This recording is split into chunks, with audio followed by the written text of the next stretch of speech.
A prisoner transport column tears through devastated streets, hauling its surviving captives toward an uncertain destination. As armed escorts flank the wagon and armored horses keep the frantic procession moving within the barred cage, weary captives sit encircled by sentries ready to shoot. One prisoner softly tells Changzi to survive alone, accepting what will soon happen, yet before the transport column escapes, an enraged shout slices through the smoke and chaos.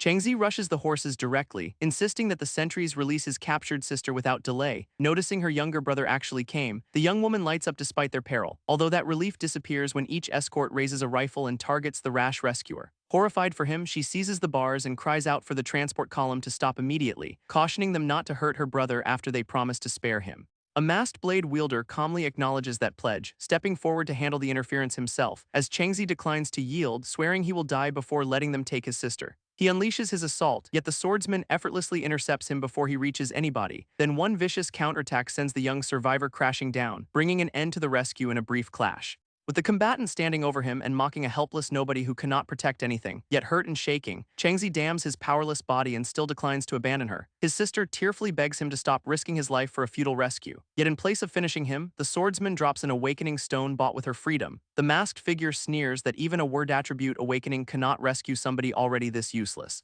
thereby leaving Changzi crawling beside the stone, gazing powerlessly after his departing sister. The transport column vanishes into the distance as Changzi reaches after his sister and begs powerlessly, yet the agony jolts him awake, exposing a further nightmare from the agonizing past. For 3 full years, that same memory has haunted him since his sister was taken away. Then the masked blade wielder's face remains burned into each replay of that dreadful moment. Unable to forget, Zhao Cheng vows to grow stronger and at last track down his sister, only for 3 armed enforcers to smash through the wall of his shabby home, led by Settlement Deputy Administrator Zhao Zhiji, who demands a further monthly fee and supply tickets. Although Zhao maintains he already paid and has nothing whatsoever left, rejecting the corrupt official's demand therefore, Zhiji commands his thugs to force cooperation and search each corner of the dwelling.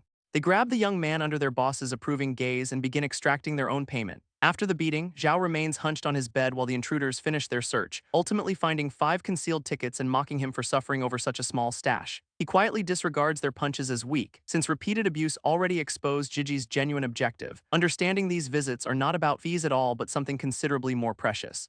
As the thugs strike him once more, forcing the cautiously concealed object loose during their attack, until the awakening stone fires from his mouth and bounces across the timber floor. Now their actual target is exposed, the stone his sister sacrificed her freedom to obtain, then Zhao swiftly retrieves it, recalling 3 full years spent investigating awakening stones for answers, although each lead about his missing sister has ended in complete and frustrating silence, thereby leaving the masked blade wielder as his sole lead, since finding him could reveal her location. As Zhao studies the awakening stone, everything he learned about its power clicks into place. Anybody 16 or older can awaken an initial word attribute ranked bronze, gold, or radiant. Then regardless of class, awakening one turns a common survivor into something considerably stronger. The transformation can remake a body into an absolute powerhouse, raising each survival stake overnight. As these stones cost a fortune, one Zhao could never pay, yet his sister left him hers. Today is his 16th birthday, so the teenager makes one wish. Find her whatever it takes. With that pledge blazing, he channels power through the stone and triggers a complete system awakening, unlocking the unique Radiant Attribute Divine Book, which grants a new word each level, as each acquired word receives a 50% boost, and no one else possesses this attribute.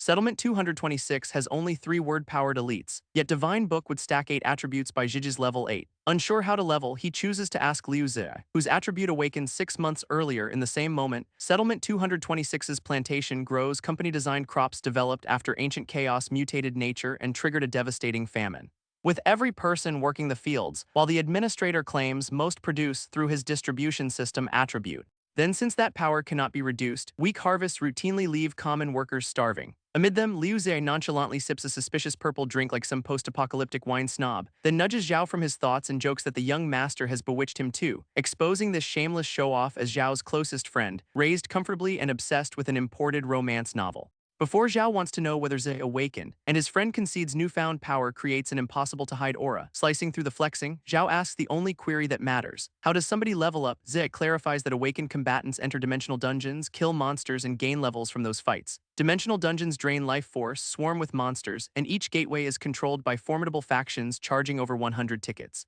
As those same gatekeepers seize 70% of each resource, survivors somehow drag back to Zhao, that makes the dungeon deadlier than the mutated wasteland already surrounding them. Then Zi verifies the math is horrifying. 10 people enter, 9 die, and the survivor envies them. Before they can reconsider, Zhiji strolls over claiming he has wonderful news for Zi.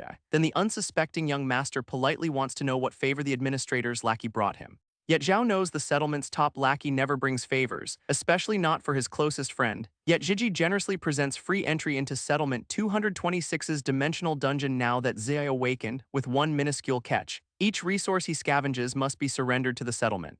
Even Zia recognizes this bargain is robbery and starts questioning the total loot seizure, as Zhao openly points out that the administrators already divided everything among themselves. Gigi claims the whole settlement belongs to his boss, then ridicules Changzi for clenching his fists. Yet Zia pulls his friend back, insisting this is simply a scavenging run, boldly declaring that this extraordinary young master will stroll back alive like the protagonist he imagines. He smooths things over with the thugs and enthusiastically accepts their so-called service to the settlement, thereby leaving Zhao torn between hiding his new attribute and declining to abandon his closest friend, since a further gateway costs 100 tickets he does not have. Joining Zia is his sole opportunity, therefore, the young survivor moves forward, accuses Gigi of sending Zia to die and joins the run. Zia is stunned by the loyalty as even the smug deputy administrator momentarily freezes. Before laughing that Zhao is unqualified since dungeon entrants must possess awakened word attributes, Zhao calmly drops the bomb. He awakened a word attribute too, which makes Gigi's excuse worthless. Then soon the pair reach Dungeon 226, a white level 1 portal guarded like private property where the armed gate crew welcomes their new mules, openly treating entrants as disposable labor as one thug draws his sword and corrects himself. They are domesticated mules. A further chuckles that these skinny recruits will die before hauling anything precious back outside. Therefore, Zhao pledges Zia he will return and punch that loudmouth 100 times. Naturally, Zia embraces the challenge and vows to add a further 100 punches as an extra measure. Their confidence rattles the sentries, who can only curse both teenagers as ridiculously arrogant, until an annoyed Gigi commands his two intended pack animals through the portal. As Zia celebrates Zhao's loyalty until the young man shuts him up and crosses the threshold. As both vanish into blue radiance, Gigi and the sentries watch their newest victims disappear. Then the deputy concedes Zhao hid his awakening remarkably well, something even he failed to notice. His men explain they searched 3 full years for the stone left when Zhao's sister was taken. Now they fear revenge, recalling how they stole 70 to 80% of each ticket he earned. Yet Gigi chuckles since awakening never makes anybody invincible, and Zhao must survive before retaliating, as revealing that his own awakened attribute belongs to the formidable gold class. Inside, Zhao and Zhe materialize beneath towering trees, encircled by a dim hostile forest, as Zhe remembers his uncle calling dimensional dungeons projections of hell cast into the human world, where lingering too long drains each drop of life force until explorers collapse dead. Therefore, Zhao shoves forward, knowing monster slays provide the experience needed to level. A distant scream cuts through the forest, confirming Zhao and Zia are not alone inside, since dimensional dungeons open through multiple entrances scattered across many territories throughout this shattered world. Zhao at last understands the scam. Gigi imports free labor since outsiders compete for the same loot. As administrators view accidentally awakened civilians as nothing whatsoever more than disposable plundering tools, that realization makes Zhe query whether Changzi truly plans to walk deeper into peril, cautioning him bluntly that this gamble could end with his death within the cursed forest. Yet Zhao declines to retreat, arguing he must risk everything to challenge the administrators someday. Zhe wants to know whether his friend gravely plans to cross blades with those advanced tyrants. Then Zhao answers that his hatred never faded, each exploited survivor would kill them given one chance. Impressed, Zia concedes his closest friend has considerably more revolutionary backbone than expected, then shows that his father and awakened uncle are secretly recruiting soldiers against the administrators, a revelation that surprises Zhao, although Zia's family has some painfully personal reasons. 2 years earlier, their grandmother died after severe whipping wounds became too much for her age. Then her family watched her suffer for half a month before at last deciding to rebel. Therefore, Zia clasps Zhao's hand and dramatically announces he is no longer simply his confidant. From this moment forward, they are comrades in arms fighting the same rotten system together. Zhao accepts, admitting his own goal requires leaving the settlement and finding his sister. As Zia wants the regime gone so he can openly date Xiao Yu and marry her, although Zhao dryly reminds him that romance requires the pair to escape this forest alive, before locating the unlucky stranger whose earlier scream conveniently marked their next destination. Reaching the scream source, the pair spot a colossal rotting wolf devouring an unfortunate explorer. Zhao observes a blood-red core beneath its ribs, identifying the obvious vulnerable point and feeling something familiar. Since the monster's pulsing core resembles an awakening stone, suggesting this beast wields a word attribute beside him, Zhe marvels at his partner's calm. Recalling how badly his own first monster horrified him once the creature seemingly leaves, they at last approach the victim and search for anything useful, although the mangled remains at once turn Zhe's stomach, forcing him away while his friend kneels. Then Zhao reaches straight into the body, stunning his squeamish partner with absolutely zero hesitation. Apparently bare-handed body looting crosses even Zhe's generous definition of real post-apocalyptic toughness, yet hiding his stone inside mutated dogs, latrines, and rotten bodies already killed Zhao's disgust. Then the search pays off with a sharp knife carved from durable mutated ox bone. Before anybody celebrates, Zhe cautions that their cunning predator has abruptly circled back. The hulking wolf rushes from the darkness, having only pretended to abandon its fresh kill. Yet our scavenger expected that trick, deliberately claiming a weapon while baiting the beast into clash. When Zai wants to know whether he can hold it off, Zhao crouches down and readies the knife. Vowing to handle the frontline alone, he tells his experienced partner to unleash whatever tactics he has. Trusting Zia's 6 months of experience, he recalls his sister training him against mutant beasts since age 9, then follows her golden rule, strike first, and unleashes himself directly at the charging monster. Years of vicious practice show in a heartbeat as he slips around its assaults and counters from each angle, yet the wolf's sudden acceleration keeps its glowing core beyond the knife's reach.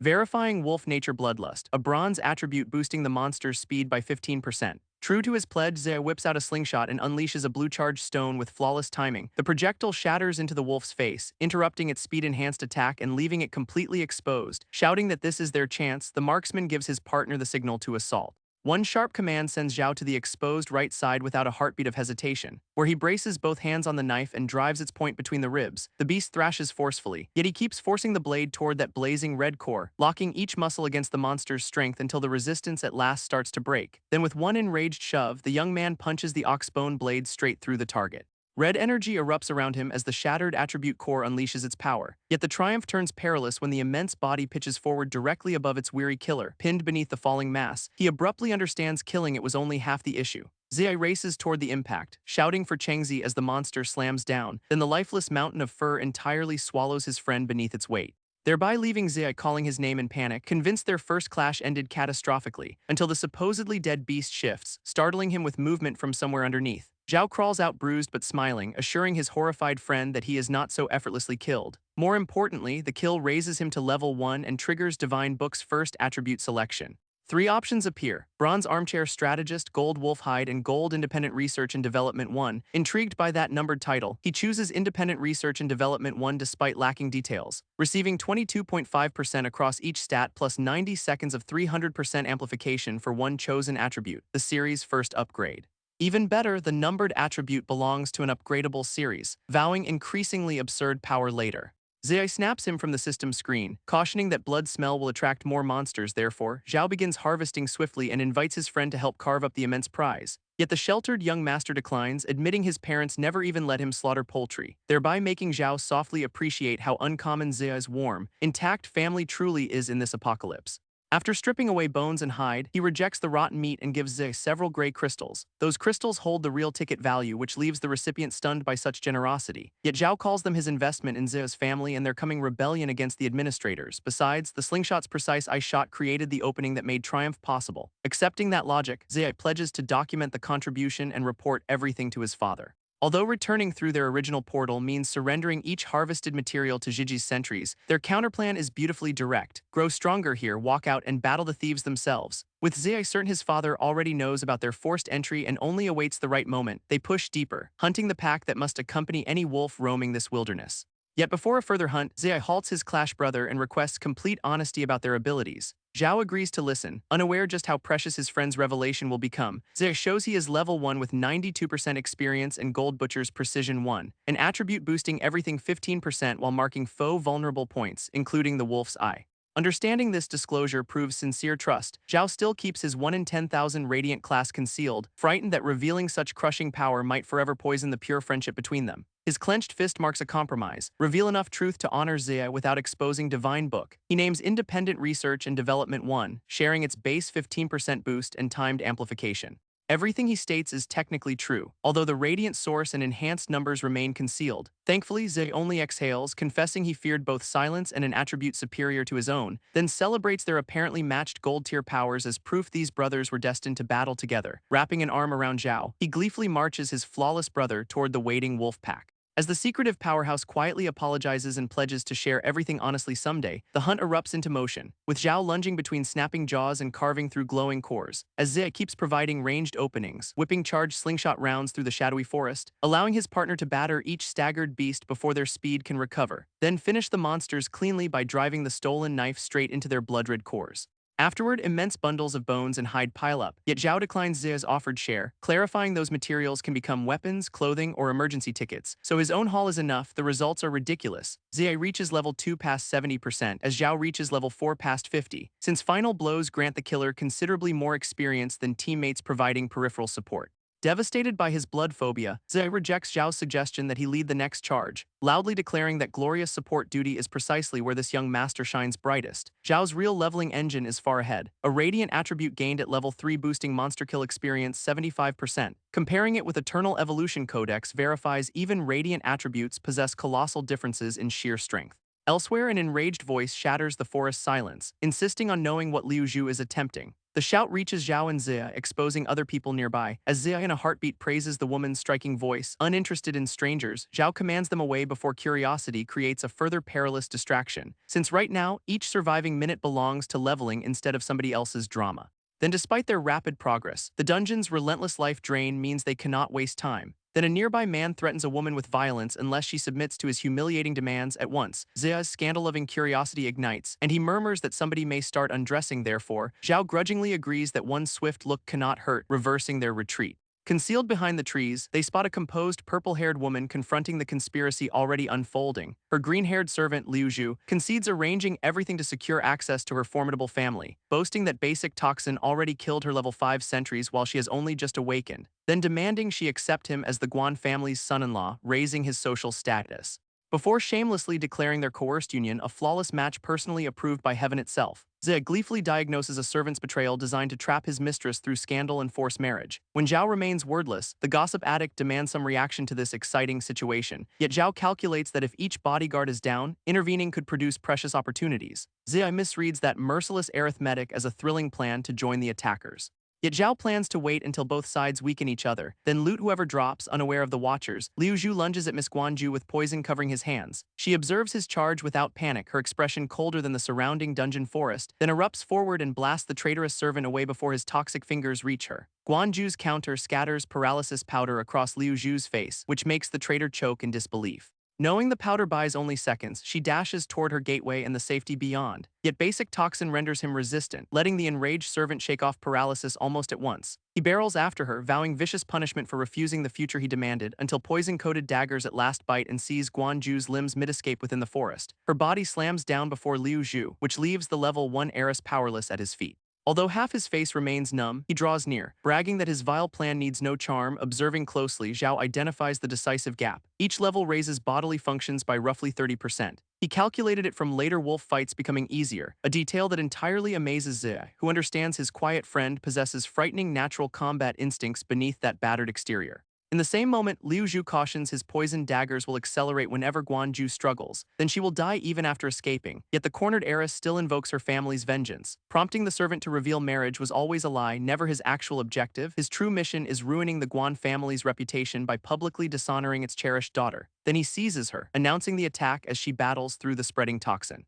Rejecting surrender, Guanju rips one poisoned dagger from her own injured leg, then twists free and drives it straight into Liu Zhu's exposed neck with everything remaining. The blade lands deep, forcing her stunned attacker backward while poison surges through him. Yet in place of retreating, he chooses murder and rushes once more with the dagger still embedded, as Guan Liu braces, believing his poison wound guarantees death and preserves her family's honor. As Liu Zhu raises his dagger for the fatal strike, blue energy erupts from the trees. Zhao slams in and hammers an amplified kick into the traitor, halting the assault cold. Guanju gazes up in stunned disbelief, hardly understanding who just entered this nightmare, as the crushing impact unleashes Liu Zhu across the forest, clearing like a shattered projectile. Zia in a heartbeat recognizes that his friend strengthened his legs with independent research and development's explosive boost. Yet the combatant only states he has reasons, holding his rescue motives locked down before anybody can query him. The poisoned heiress abruptly crumples unconscious behind them. A swift check verifies she still breathes, overwhelmed by sudden relief and the dagger's toxin, meaning without an antidote. Zia cautions their recently rescued asset will still die soon. Zhao declines that outcome since Guanju could become vital to their coming uprising.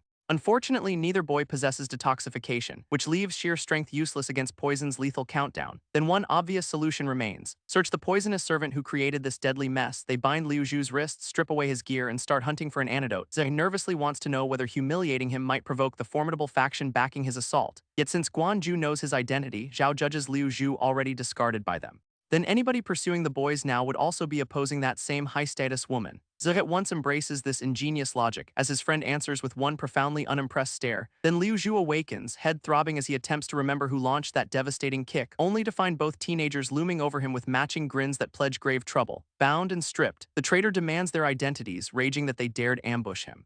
Liu Zhu attempts intimidation, insisting on release and threatening outcasts with ferocious revenge from his identity. Instead, Ze asks Changzi for instructions as Zhao nonchalantly lifts the oxbone knife. Recalling a captured mutated boar, they pledge their squealing prisoner an equally miserable experience. A swift beating demolishes Liu Zhu's arrogance, and he shows his blood neutralizes basic toxin. Zhao makes survival depend fully on truth, then positions the servant's bound wrist for collection, disregarding frantic pleas for mercy. He opens a shallow cut while Guanju lies nearby, then calmly squeezes until enough crimson antidote flows freely from the injured wrist. Each drop lands in the heiress's mouth, letting Liu Zhu's own power undo its poison, despite the prisoner's protests that taking any more blood will needlessly kill him. At last, Zhao commands Ze to guard him and wrap the cut with wolf hide. Although the enthusiastic helper ties it savagely tight, earning a further howl from their captive, his friend privately concedes he cannot beat that ruthless streak, yet remains devoted to Xiao Yu, envisioning the red-haired girl like a romantic heroine and swearing she alone owns his heart. Then Guanju stirs, the servant's blood at last pulling her consciousness above the toxin. As Liu Zhu maintains recovery takes time, hoping the delay will keep him alive. Until the weakened heiress opens glowing pink eyes and studies the strangers around her, the battered captive celebrates her awakening as proof that his antidote claim was genuine. Then she asks the silver-haired rescuer directly whether he was truly the one who saved her. He concedes having personal reasons, then wants to know whether their overheard conversation proves her high status. She verifies the Guan surname, choosing concealment is pointless after Liu Zhu's betrayal and rescue. Bound Liu Zhu seethes since even these nobodies recognize the famous Guan family and destroyed his scheme. Zhao ignores him and wants to know whether her father governs a settlement as its administrator. Guanju questions if he genuinely is unable to understand what her surname represents. Yet his blunt demand for an answer proves he wants facts, not aristocratic ceremony.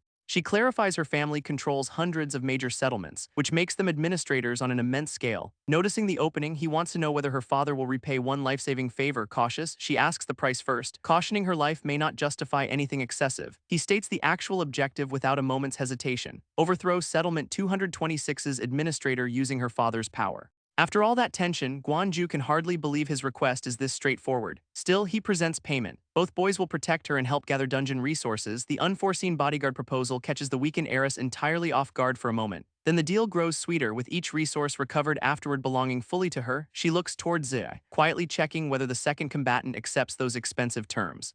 Then he cheerfully verifies there are no objections, backing his friend without a moment's hesitation, studying Zhao's calm decisiveness. Guanju understands this peer handles peril far better than she does. Then although his plan is rash, traveling together abruptly sounds genuinely interesting to her, therefore she accepts, introduces herself as Guanju, and formally seals their temporary alliance. Their handshake transforms a chaotic rescue into a partnership built on mutual advantage. He returns the introduction as Zhao Cheng, presenting goggle-wearing Liu Zi as his trusted brother, as Liu Zhu observes in disbelief as a noblewoman willingly shakes hands with outcasts. In the same moment, Liu Zhu rages that Guan Ju is unworthy of the unseen young master behind his mission. Once introductions finish, Guan Ju turns toward her traitorous servant and wants to know what happens next. Her new partner returns the decision fully to her, respecting that this vengeance belongs to Guan Ju, then presents the horrified prisoner as a greeting gift while Liu Zhu frantically claims manipulation. Accepting control, the recovering heiress rises and pledges to handle her betrayer personally. When the blanket slips away, she understands Zhao softly covered her damaged clothes after the rescue.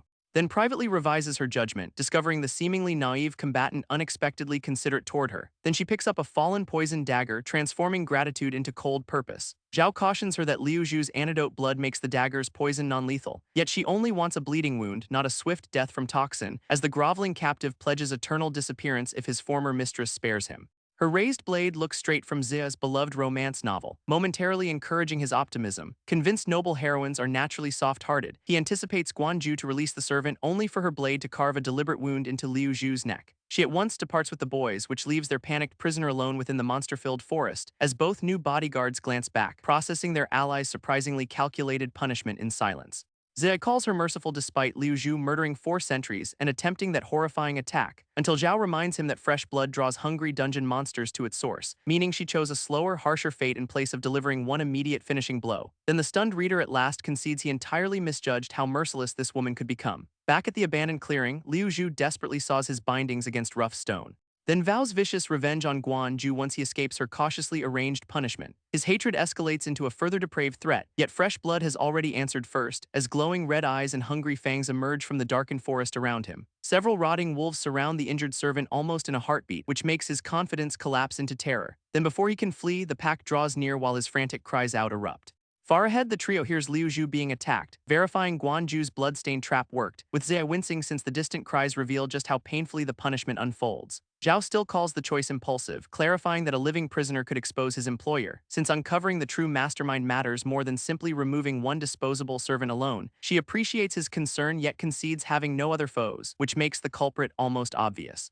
Then he answers that allies must consider each other's risks, especially when a witness remains useful, although if the concealed foe ranks extremely high, that witness could become perilous evidence. The conversation reminds Zhao that even an administrator's daughter faces problems her status cannot solve. When a colossal wolf abruptly lunges from the rear, its maw descending over both allies. In a heartbeat, independent research and development triggers, boosting his agility to 300% for 90 seconds despite a 15-minute cooldown. The charging beast snaps down, expecting its immense jaws to crush two powerless targets. Yet enhanced speed lets him seize Guanju and vanish aside before impact, landing safely. Zhao registers that this monster dwarfs each rotting wolf they fought earlier. Then the system identifies a level 5 Netherbone Wolf King, the dungeon's quasi-boss. Zay recognizes the Wolf King and yells a warning, yet the nightmare grows worse. Since 4 common pack members have surrounded the trio beneath their towering alpha, certain revenge has arrived for their slaughtered pack. The level 2 combatant at once panics. Zhao calmly accepts the peril as consequences for hunting so many wolves across the forest, which only makes his horrified friend demand an actual solution in place of philosophical nonsense. He commands Zai to protect Guanju with the slingshot while he handles each wolf. Yet the level 2 support recoils at guarding anybody against 4 wolves plus their king, until Zhao clarifies his only target is precisely the colossal quasi-boss standing before them. His status reads level 4, 89% health, 85% mana, and 54% experience. Since common wolves now grant little, he intentionally used Liu Zhu's blood to lure the king, since this quasi-boss's experience will become the next stepping stone toward crushing power for him. As he prepares to charge, Guanju calls his full name and halts him, noting the chipped oxbone knife. She reaches for a better weapon concealed beneath her clothing, then presents an ornate curved blade that, although common to her, far surpasses his damaged knife. The reveal leaves Ze comically speechless about how she concealed such a weapon, as Zhao merely thanks his ally, trades blades, and settles into a self-assured clash stance. The Wolf King rushes once more, its mountain-sized body turning the clearing into a death lane, yet 300% agility lets the hunter sprint directly up the beast's moving body. Knowing sheer strength cannot defeat something this colossal, he searches for a smarter route, then races toward its head with the borrowed blade ready to exploit whatever opening appears. Clinging to the king's fur, Triumph requires shattering the concealed bloodred core with one flawless strike. One hand anchors against the ferocious motion while the borrowed blade remains ready below. Then the blazing core emerges behind colossal ribs, offering one narrow angle for a precise thrust. Yet 4 smaller wolves spring upward together, intercepting the root before the strike can land. As the Wolf King twists forcefully, coordinating its movement with the surrounding pack, forced to circle across the beast's back, a further route toward its core becomes necessary. Yet each attempt brings a further common wolf lunging exactly where the desired foothold should land. The glowing target remains visible, yet coordinated interference repeatedly shoves the finishing angle away, until snapping jaws close from multiple sides, transforming the king's body into a moving trap. Understanding these monsters genuinely cooperate, Zhao recognizes their initial assault was simply a feint. The creatures match mutated wolves outside, whose sophisticated hunting tactics challenge humans beyond dungeons. Still, even intelligent beasts cannot outthink humans who planned for a whole pack from the beginning. Therefore, when the wolves crowd close, the silver-haired combatant meets their fangs without retreating. Since the strategy never depended on dueling only the king, each attacker belongs inside it, behind him. Ze's status reads level 2, HP 97, MP 69, and XP 73%, before Butcher's precision triggers, detecting one vulnerable point area on any visible target up to 5 levels higher. Blue charged shots streak through the melee, striking marked openings and disrupting the whole coordinated pack. As Zhao flows between staggered wolves, slicing each exposed vulnerable point his closest friend creates, their practiced teamwork turns the lethal encirclement into a further ferocious but perfectly controlled harvesting run, thereby leaving Guanju astonished that the supposed sidekick can dominate combat zones support this entirely. Zia answers Guanju's surprise with swagger, insisting she entirely misjudged how perilous his support can be. Ahead, the enraged Wolf King triggers Bronze Wolf Nature Bloodlust, increasing its speed 15%. Confronted by that acceleration, Zhao plants both blades and announces it is at last time to settle everything. The Alpha and its pack surge together, compressing the whole combat zone into one incoming wall. Behind the target, Zia and Guanju brace as multiple sets of claws descend, as the king's immense jaws open wide enough to swallow their formation whole. Until a sharp command tells both allies to duck, exposing the retaliatory strike is already ready. Orange power coils around the crouched combatant as each remaining ounce of force enters Guan's blade. Certain triumph is possible, he nevertheless releases each ability to eliminate all risk. Flame enchantment ignites the weapon with hellfire, adding fire damage and a 30% burn chance. Then the fully charged strike erupts forward, bearing twin blades through the advancing pack.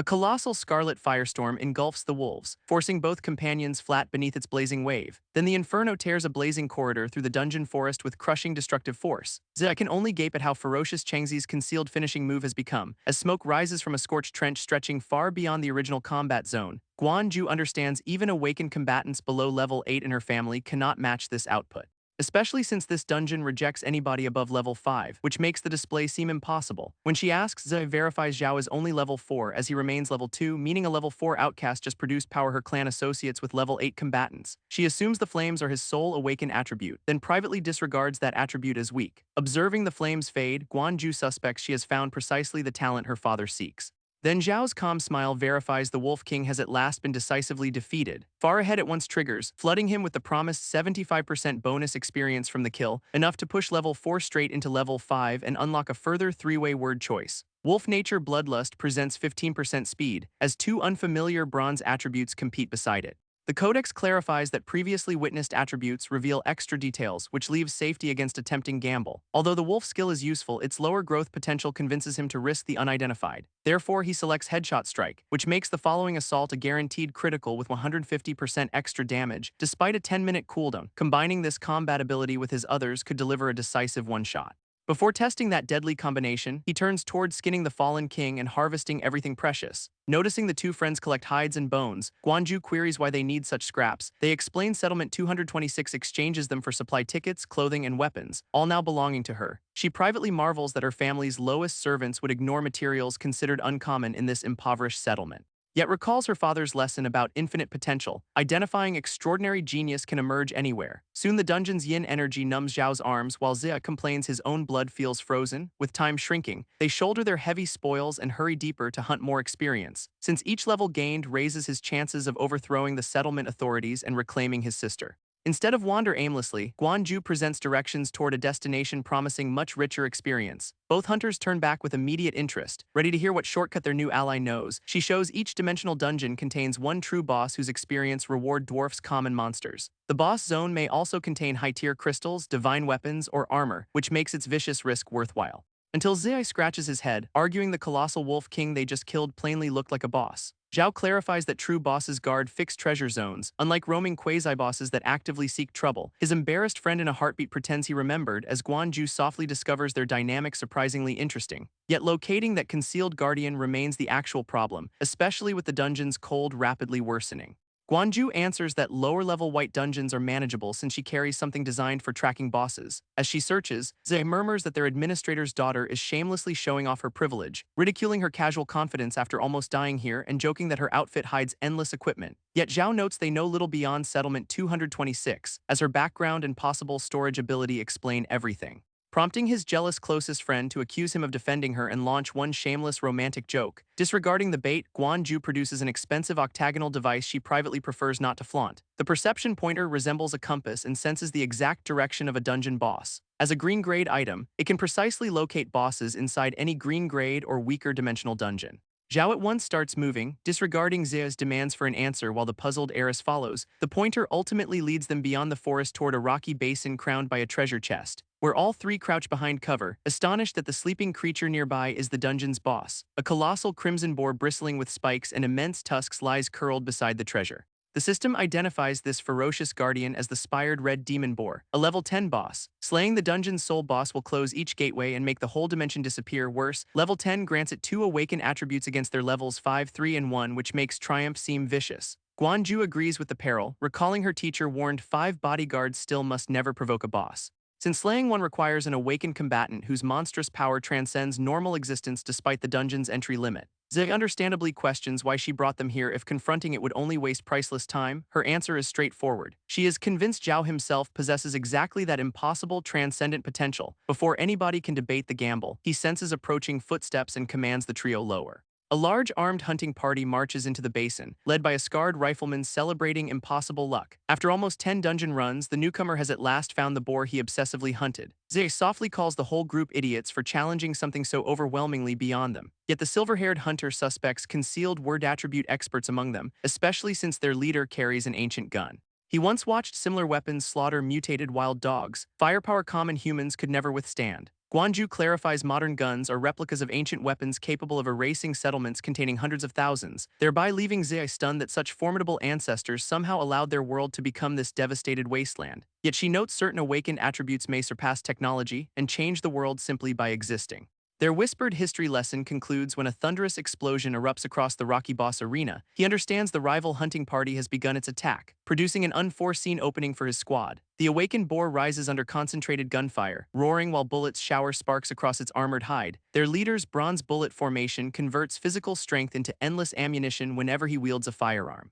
Laughing wildly, the rifleman releases a relentless barrage and challenges the beast to endure his bullets. With each foe focused on fighting, he proposes stealing the treasure without killing its guardian. As the boar rushes through continuous impacts, the concealed trio observes both sides collide below. Identifying the scheme, Guanju compares it to two rivals fighting while a patient opportunist collects the profit. When the silver-haired hunter misses the idiom, Zia enthusiastically translates it as exploiting chaos to seize the chest, then turns the explanation into a further boast, which leaves the heiress grudgingly impressed by his shameless timing. The plan is confirmed. Exploit the ongoing clash since directly fighting this boss with three people looks futile. Before moving, Guanju observes severe yin erosion spreading along his arm and cautions it will impair him. With one careless motion potentially fatal, she presents both hunters medicine from her family that resists lower-level erosion. Zhe swallows his pill while complaining she waited until yin energy almost killed them. Zhao asks the price, increasingly uneasy that her blade and medicine may vastly exceed their promised resources. Even after forming an alliance, his stubborn principles decline to accept a debt he cannot repay. Guanju nonchalantly claims each pill costs one supply ticket and merely never reaches their remote settlement. Reassured, he takes the medicine, pledges repayment, and leaves Zia laughing over his 100-ticket estimate. Observing him recover, Guanju respects that somebody frantically poor still declines even minuscule obligations. Privately, however, she hides the true price of 2,000 tickets, knowing honesty would make him refuse. Below them, the boar's ferocious retaliatory strike scatters the hunters and sends several crashing across the arena. Although continuous bullets chip its health, hardened hide triggers and strengthens its outer skin for 10 minutes. The scarred leader recognizes the defensive attribute but keeps firing, enraged at the sudden obstacle. He challenges the charging monster and boasts his brothers will feast after completing this impossible job. Even as peril draws near, the gunner's self-assured grin shows he has a further formation ready. He rallies each remaining hunter to protect their older brother, and the squad charges forward together. Multiple bronze iron wall attributes ignite without delay, raising each defender's protection by 15%. Observing iron wall hold, Zhao revises his judgment. These hunters are organized, ferociously loyal, and led by real ability. Still, the urgent prize matters more, and he slips behind the clash to reach its locked chest. Guanju is startled he can pick locks, yet Zhe remembers his many expeditions beyond Settlement 226. Their shared glance carries a wordless realization that this scavenger possesses far broader survival experience than expected. Having never left her settlement, the sheltered heiress wants to know what the devastated world beyond is truly like. Zai concedes he rarely ventures beyond the walls and always remains inside designated safe zones, yet repeats his friend's description. The world is decayed and devastated, yet somehow vibrant with life. Those contradictory words linger with Guanju, awakening curiosity about everything her protected upbringing kept distant. As the lockpicks work, she wants to know how that enigmatic wilderness appears through his own eyes. A clean click interrupts the conversation. The lock matches outside mechanisms and the treasure chest at last opens. He reaches for the lid, smiling as the dungeon's greatest reward sits one motion away. Yet a deafening blast from the arena interrupts him before the contents can be revealed. The boar surges through fallen hunters amid waves of scorching air, transforming triumph into panic. Heat flow conversion is its second bronze attribute, spending stamina to exhale 140-degree heat waves at 41% health. Then the enraged boss notices Zhao beside its open treasure and redirects each murderous instinct toward him, blazing with converted heat. The colossal creature leaves behind the hunters and rushes directly up the slope. He braces behind the borrowed blade, tracking the incoming tusks with absolute concentration.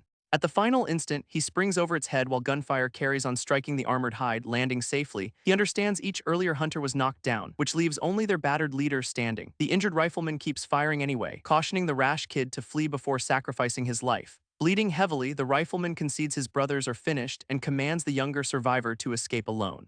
He identifies their group as the Red Scarf Gang, proudly facing likely death after saving one stranger. The gesture changes everything. Zhao calls for Zia, declining to abandon people who risked themselves for him. His closest friend bursts from cover, answering that fleeing now would make them less than human. Butcher's precision locks onto a vulnerable rear area, and the support combatant yells the target.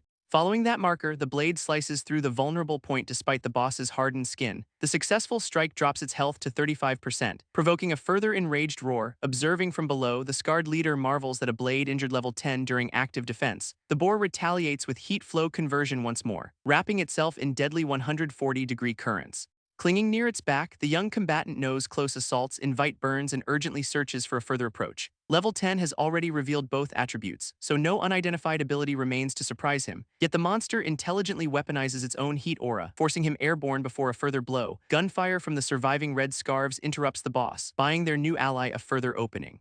Supported by one battered brother, their leader announces each remaining life now rests in the teenager's hands with absolute trust. He commands the outsider to finish the monster they could not defeat. Answering that faith, independent research and development amplifies speed 300% while flame enchantment ignites the blade. With each combat attribute active and health at 85%, he stakes everything on triumph. The speed boost unleashes him upward. As the blazing boss races along the near-vertical arena wall mid-flight, he calls for the exact vulnerable point. Trusting Zia's combat zone vision entirely, a marked stone shows the left rib area, handing the airborne attacker his decisive destination. Guided by the distant marker, the blazing swordsman rockets straight toward the highlighted left rib weakness. Both blades rise overhead as amplified speed turns the descending swing into a near-vertical execution arc. Heat tears across his body, yet he forces the blazing weapon onward through the unbearable pain. Then one slash becomes a relentless chain, carving the marked area faster than the eye can follow. From the ridge, Ze cries out encouragement while each blow drives deeper through the failing defense. Guanju can only watch the fiery blur and wonder whether Zhao can actually win. Even the injured gang leader smirks through exhaustion, insisting that the teenager refuse defeat. Encircled by heat and pressure, the attacker clenches his jaw as each muscle approaches its limit. Still he accelerates, crossing both blades repeatedly and swearing to continue until the monster drops. The sustained barrage tears its final health from 14% down to a frantic 1%. With nothing whatsoever held back, one last blazing cross-strike carries each remaining ounce of strength. The immense body slams down beneath him, its heat aura at last breaking apart around the arena. The system verifies the impossible. The level 10-spired red demon boar has been defeated. The victor stands against the fallen boss, battered but upright after landing the dungeon's decisive blow. Zia and Guan Ju race over together, shouting that their frantic squad truly won. Celebration at once becomes alarm when the heiress sees severe burns covering their weary champion, blackened and trembling from prolonged exposure. He hardly remains standing as both companions call his name. He lowers himself beside the body, asking them to guard the surroundings while he catches his breath. They at once take opposite watch positions while a faint green restorative glow gathers around him. As the combat zone quiets, his burned face relaxes slightly, although his condition remains uncertain. As restorative light closes his wounds, far ahead triggers and claims the boss's crushing experience reward. Its 75% bonus rockets him through level 6 and straight into level 7, 2 levels in a heartbeat. 2 level-ups mean 2 fresh codex extractions, and the first selection window unfolds before him.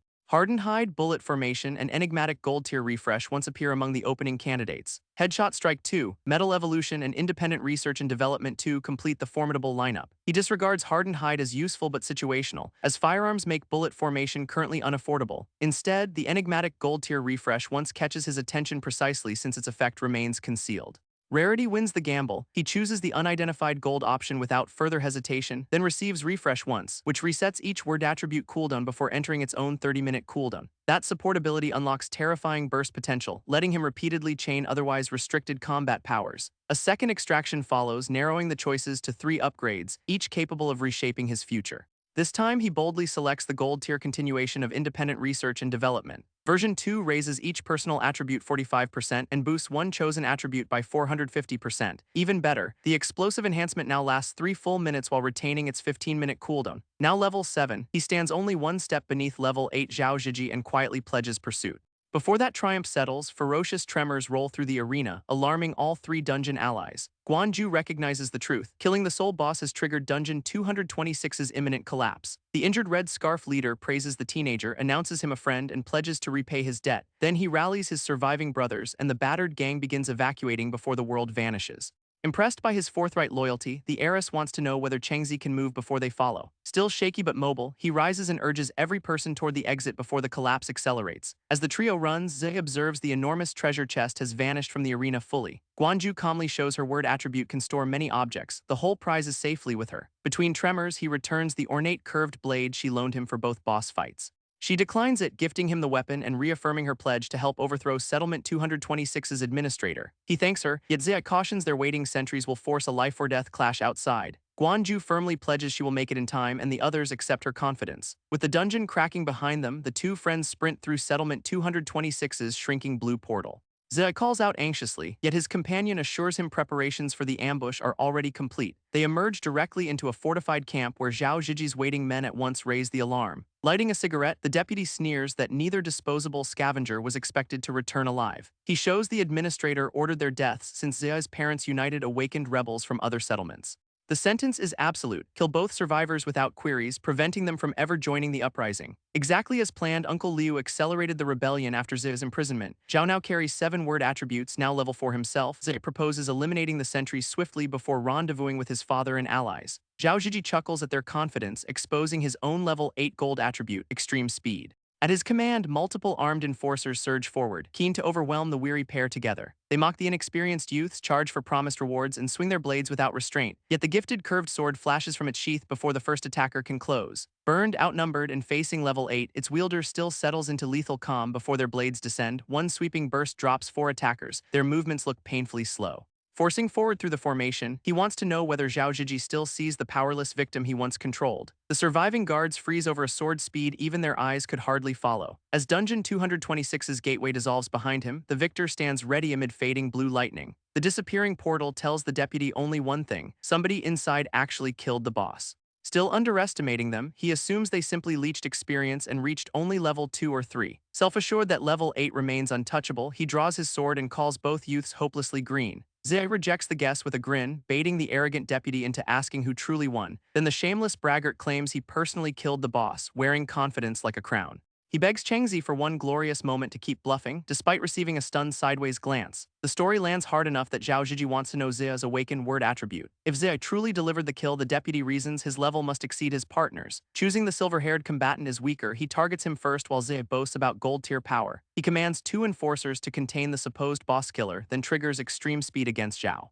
Horrified but obedient, the pair raise their heavy blades and rush Zia from both sides. Both realize their cowardly commander has sacrificed them against the apparently stronger opponent, yet continue anyway. Trusting the bluff, Zia shatters away and leaves Chengzi to handle the incoming level 8 threat. Zhao Ziji rushes with murderous confidence, certain his speed will end everything in one strike. Yet the curved blade rises in time, catching the blue-edge slash with a brilliant impact. The collision halts him cold, his eyes widen at the supposedly weaker survivor's crushing physical force. Unable to explain that strength within the dungeon's entry limit, Zhao Ziji triggers extreme speed at maximum power. The gold attribute adds 30% to each speed parameter atop his level 8 base.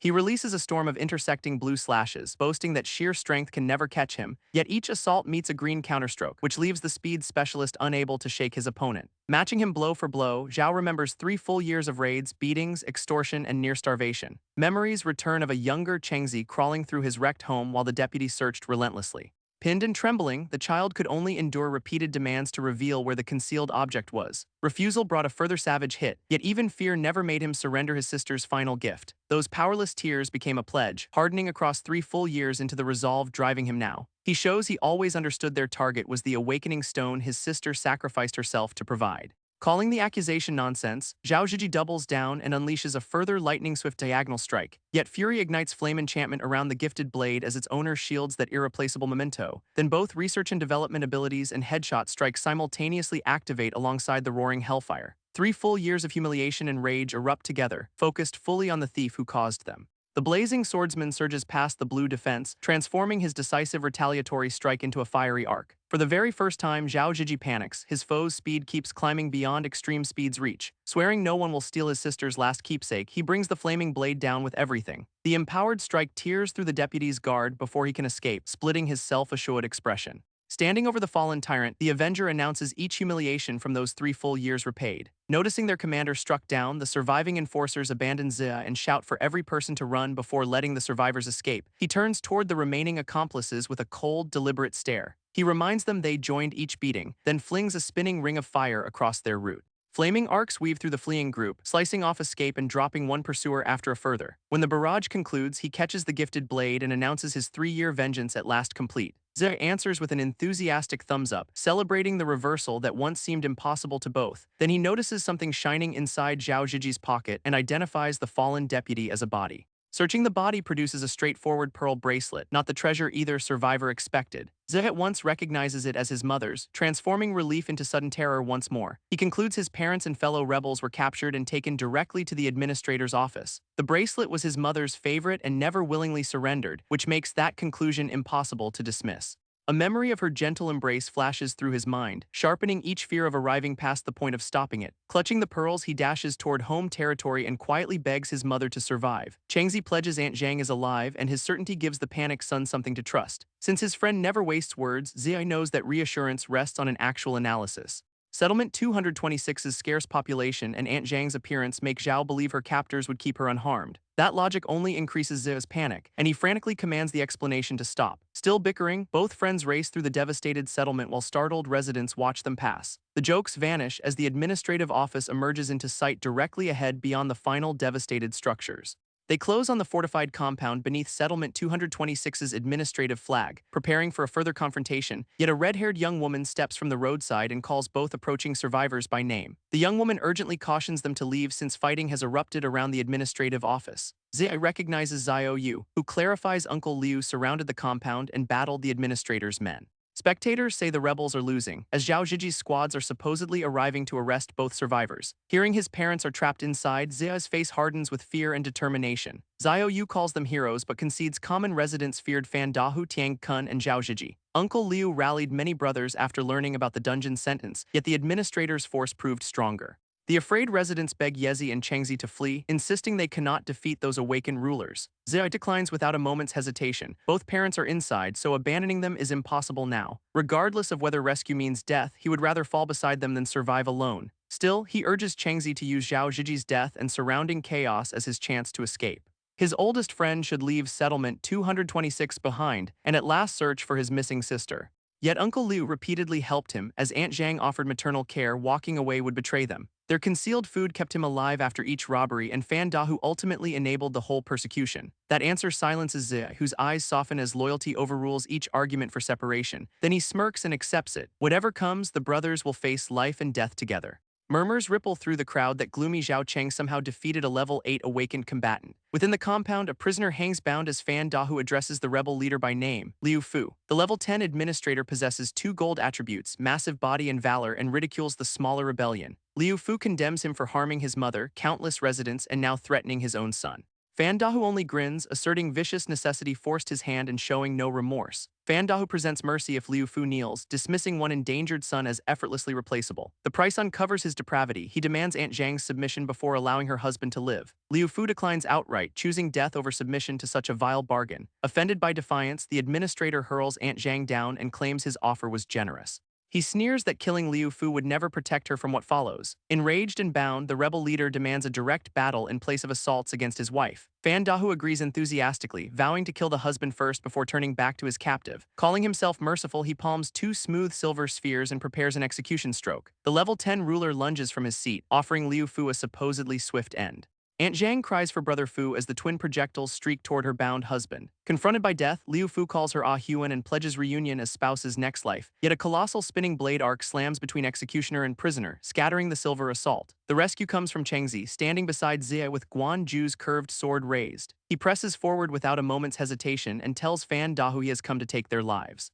Bound, Liu Fu gazes in disbelief while his captive wife and surrounding sentries register their arrival. Fan Dahu recognizes the pair and simply sneers at the 2 little punks. Liu Fu gasps that his son survived the dungeon, yet urgently commands Chengzi to run. Zia declines to leave, announces they came for rescue, and triggers Butcher's precision vulnerable point detection. Whipping out his slingshot, he targets the sentries and threatens every person who dared touch his parents. A hooded enforcer intercepts the barrage beside the smiling administrator, who ridicules their newfound awakened confidence. The slingshot barrage erupts into a dense smoke cloud, swallowing Fan Dahu and his whole formation. Liu Fu in a heartbeat recognizes a smoke bomb feint and understands the rescue has a further target. Noticing through the diversion, Fan commands sentries to protect awakened prisoners before the brothers can free them. In the same moment, Ai drops through the smoke toward the administrator, announcing himself the true opponent. Red light flashes across his eyes as murderous intent locks squarely onto the settlement's ruler. With cloak snapping behind him, he brings Guan Ju's curved blade down in a full-force strike. Fan Dahu welcomes the gamble, believing killing the attacker's leader will in a heartbeat collapse all resistance. Smiling at the incoming steel, he wants to know whether the youngster truly wants to challenge him directly, yet the hooded enforcer slices between them, announcing the intruder unqualified to face Fan Dahu. A crushing counter sends the silver-haired combatant skidding backward, although he keeps hold of the blade. He at once senses the attacker is faster and stronger than Zhao Zhiji, Fan's most trusted weapon. System identifies Jiang Kun, level 9, gold 3 make a crowd creates 2 linked 70% power avatars. The settlement's #1 enforcer personally executed dissenters, which leaves countless residents crippled or dead. That merciless history earned him the whispered nickname Vicious Hound, feared even beyond the administrator. Once this hunter bites into a target, locals say he never unleashes it unharmed. Jiang Kun dives once more with twin knives, yet the curved sword catches his descending blow. Astonished his blade was blocked, he demands the stubborn defender's identity without lowering his knives. The answer remains cold. Jiang Kun only has to know he will die like Zhao Zhiji. Recognition hits, he names Zhao Cheng and repeats the settlement lie about selling his sister for the stone. Zhao Zhiji had described the target and admitted never finding the awakening stone even after years. Declining to let the insult distract him, he ignites Flame Enchantment and triggers Headshot Strike. A blazing critical slash erupts across the combat zone, forcing Jiang Kun to meet the sudden power directly. The enforcer mistakes his calm fury for shame, taunting him about the supposedly accurate accusation. Fire spirals around the unwavering swordsman, yet his assault rhythm never changes under the provocation. As parrying each flaming arc, Jiang understands his words failed to disturb the youth's tempo. Instead, word attribute amplification makes each clash harder and the level 9 combatant struggles to keep pace. Alarmed by the 16-year-old's cunning and aggression, he resolves this growing threat must die at once. 3 make a crowd triggers at last, splitting off 2 70% avatars linked to the original. Now 3 coordinated attackers encircle the lone fire user, each blade aimed at finishing him here. Identifying the strange technique, he prioritizes defense and studies the formation before revealing more strength. Flaming swings repel the coordinated attack until Yezi declares his father and awakened uncles are freed. Supporting weakened Liu Fu, he pledges the freed rebels will join the battle at once. Chengzi declines assistance, ordering Yezi to kill Fan and save Aunt Zhang while he handles Jiang. Jiang shows the trap. Rescuing awakened captives was predictable, so freedom never meant genuine safety. The realization lands mid-swing they must have done something to Uncle Liu and the others. His fear is confirmed when Liu Fu and fellow rebels begin vomiting blood from deliberate poisoning. Exactly as suspected, the supposed rescue had only triggered Fan Dahu's concealed contingency. The administrator chuckles at anybody mistaking him for a fool, asserting he ready for this maneuver. He anticipated their survival before the dungeon entry and concedes Zhao Zhiji served simply to test their abilities. Fan reminds Kunzi that outside experience made the target skilled, then commands the avatars recalled for conversation. With Jiang held back, Fan Dahu praises Zhao Cheng's courage and presents himself as reasonable. He presents Zhao Zhiji's position if the blade drops, asserting the Liu family's rebellion need not involve him. Across the yard, Zia concedes the uprising was never Chengzi's burden, freeing awakened rebels should have balanced the clash. The poisoned men sag around him, confirming the whole rescue plan has collapsed. Cradling his father, he understands they have become dead weight for their strongest ally. Fan's self-assured smile widens as the silence makes betrayal appear like the only survivable choice. Observing Liu Fu weaken, his son fears loyalty will drag Chengzi into inevitable death. The poisoned father agrees, cautioning this Liu family disaster must not consume Zhao as well. Through grief, Zia states he knows exactly what must be done and rises. Tears breaking free, he begs Chengzi to lower the weapon instead of die beside their family. Without turning back, the swordsman answers that Yezi is his brother and always will be. Still frantic, Zia repeats that surrendering the blade is the only sensible choice. Fan mistakes the hesitation for survival instinct, believing the apocalypse taught each child to become somebody's obedient dog, yet his target whirls back with an enraged refusal, rejecting that rotten bargain entirely. He will neither betray brothers nor abandon benefactors. His sister never taught him to become that kind of person. Instead, he announces killing each tyrant here remains the sole route to saving every person. He rushes straight toward Fan and the surrounding forces, vowing all captives can still survive. Behind him, Yezi can only whisper his friend's name while clutching his poisoned father. Fan drops the friendly mask, calls the refusal idiotic, and commands the whole group exterminated.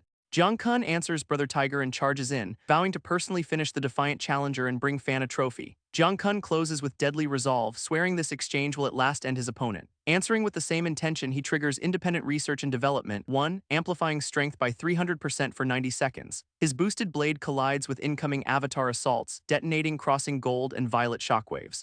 Surrounded on 3 sides, he threads through coordinated slices and counters each opening. One direct clash overwhelms even the main body, whose strength now trails by double or triple. Jiang reels, questioning whether the earlier fire was deception and this crushing strength is the true attribute. He resolves the youth has been hiding a decisive burst for a cautiously timed decisive blow. Confidence returns since 2 linked avatars still assault together, compensating for the raw power gap. Yet their coordination remains troublesome. Against Jiang alone, triumph would already be simple. Fan's sentries spot the airborne opening and order archers to shoot while dodging is impossible. A disciplined bowman draws back without delay, lining the arrowhead directly with the suspended target. Multiple arrows rocket upward from several angles as the avatars keep their prey trapped overhead. Spinning midair, he deflects the first volley and recognizes the non-awakened archers as exceptionally trained. The administrator's better-fed soldiers exceed normal fitness, as limited air mobility makes blocking each shaft impossible. Noticing one strike land, the archers celebrate and redirect the next volley toward his face. Still suspended above the blades, he observes fresh arrows close while keeping his weapon ready. Hurling the sword could eliminate the shooters, yet Jiang might intercept its return and leave him defenseless. Before the decision becomes necessary, a blue-charged stone tears through the volley Yezi has joined. Accepting his brother's courage, Zai unleashes a further shot and pledges to expose the foe's vulnerable points. Two charged projectiles crash against the shield formation, bursting dust across the front line. The impact blooms into a further white cloud, yet the sentries at once realize this smoke is different. Jiang commands the crossbowman onto Zai until a choking subordinate identifies eye-stinging lime concealed inside. He awakened 6 months earlier and gained few levels, yet his cautious personality stockpiled shrewd tricks. As lime cripples the range support, Jiang's remaining avatar and main body dive from opposite angles. Their unequal speeds expose the slower Shadow as an avatar, handing the defender a precise first target. He pivots under assault and commits his amplified slash to eliminating that duplicate first. The cut lands, yet the injured Shadow never slows. Apparently these constructs cannot feel pain. Merely injuring it means nothing whatsoever, so he resolves complete immobilization is the sole answer. A second golden arc sweeps through its center, aiming to split the avatar entirely. The shadow body separates and dissolves as Jiang Kun visibly recoils from the distant destruction. Stunned by the sudden loss, the vicious hound demands how his opponent disrupted the technique. The answer becomes a strategic revelation. Destroying avatars transfers damage into the main body, so movement remains essential. The office lackeys at last relocate him and scramble shields and bows toward the moving target. Yet the 90-second strength boost is almost weary, forcing immediate action before that power crumples. He repays the earlier arrow with a blazing downward sweep, punishing the tyrants who enabled the settlement's cruelty. As dust clears, Jiang and the surviving avatar converge once more, at last pinning their elusive target. One duplicate is gone until the cooldown concludes, so the enforcer knows this exchange must become final. The main body and last shadow crash in together, catching the swordsman in a two-sided collision. At the worst moment, independent research and development 1 expires and the boosted force disappears from his blade. Jiang feels the difference at once and chuckles that the temporary strength enhancement has already ended. Jiang assumes Zhao owns only one word attribute and commits full level 9 strength to crush him. Certain the weakened guard cannot hold, the vicious hound roars that triumph is at last his, yet his opponent answers with chilling calm. Jiang has declared the finish far too early. Independent research and development 2 triggers, pouring a 450% strength boost into the next 3 minutes. Raw power erupts through the clash, smashing nearby stone as the retaliatory strike swallows both attackers. Jiang gazes in disbelief. The supposed last burst is weaker than this terrifying second enhancement. Maintaining pressure, Zhao without emotion wants to know whether the level 9 enforcer can survive his return strike. He drives the blade upward, a golden arc blasting through the remaining avatar and main body. The answer is obvious. Jiang cannot withstand the force and his earlier confidence crumples.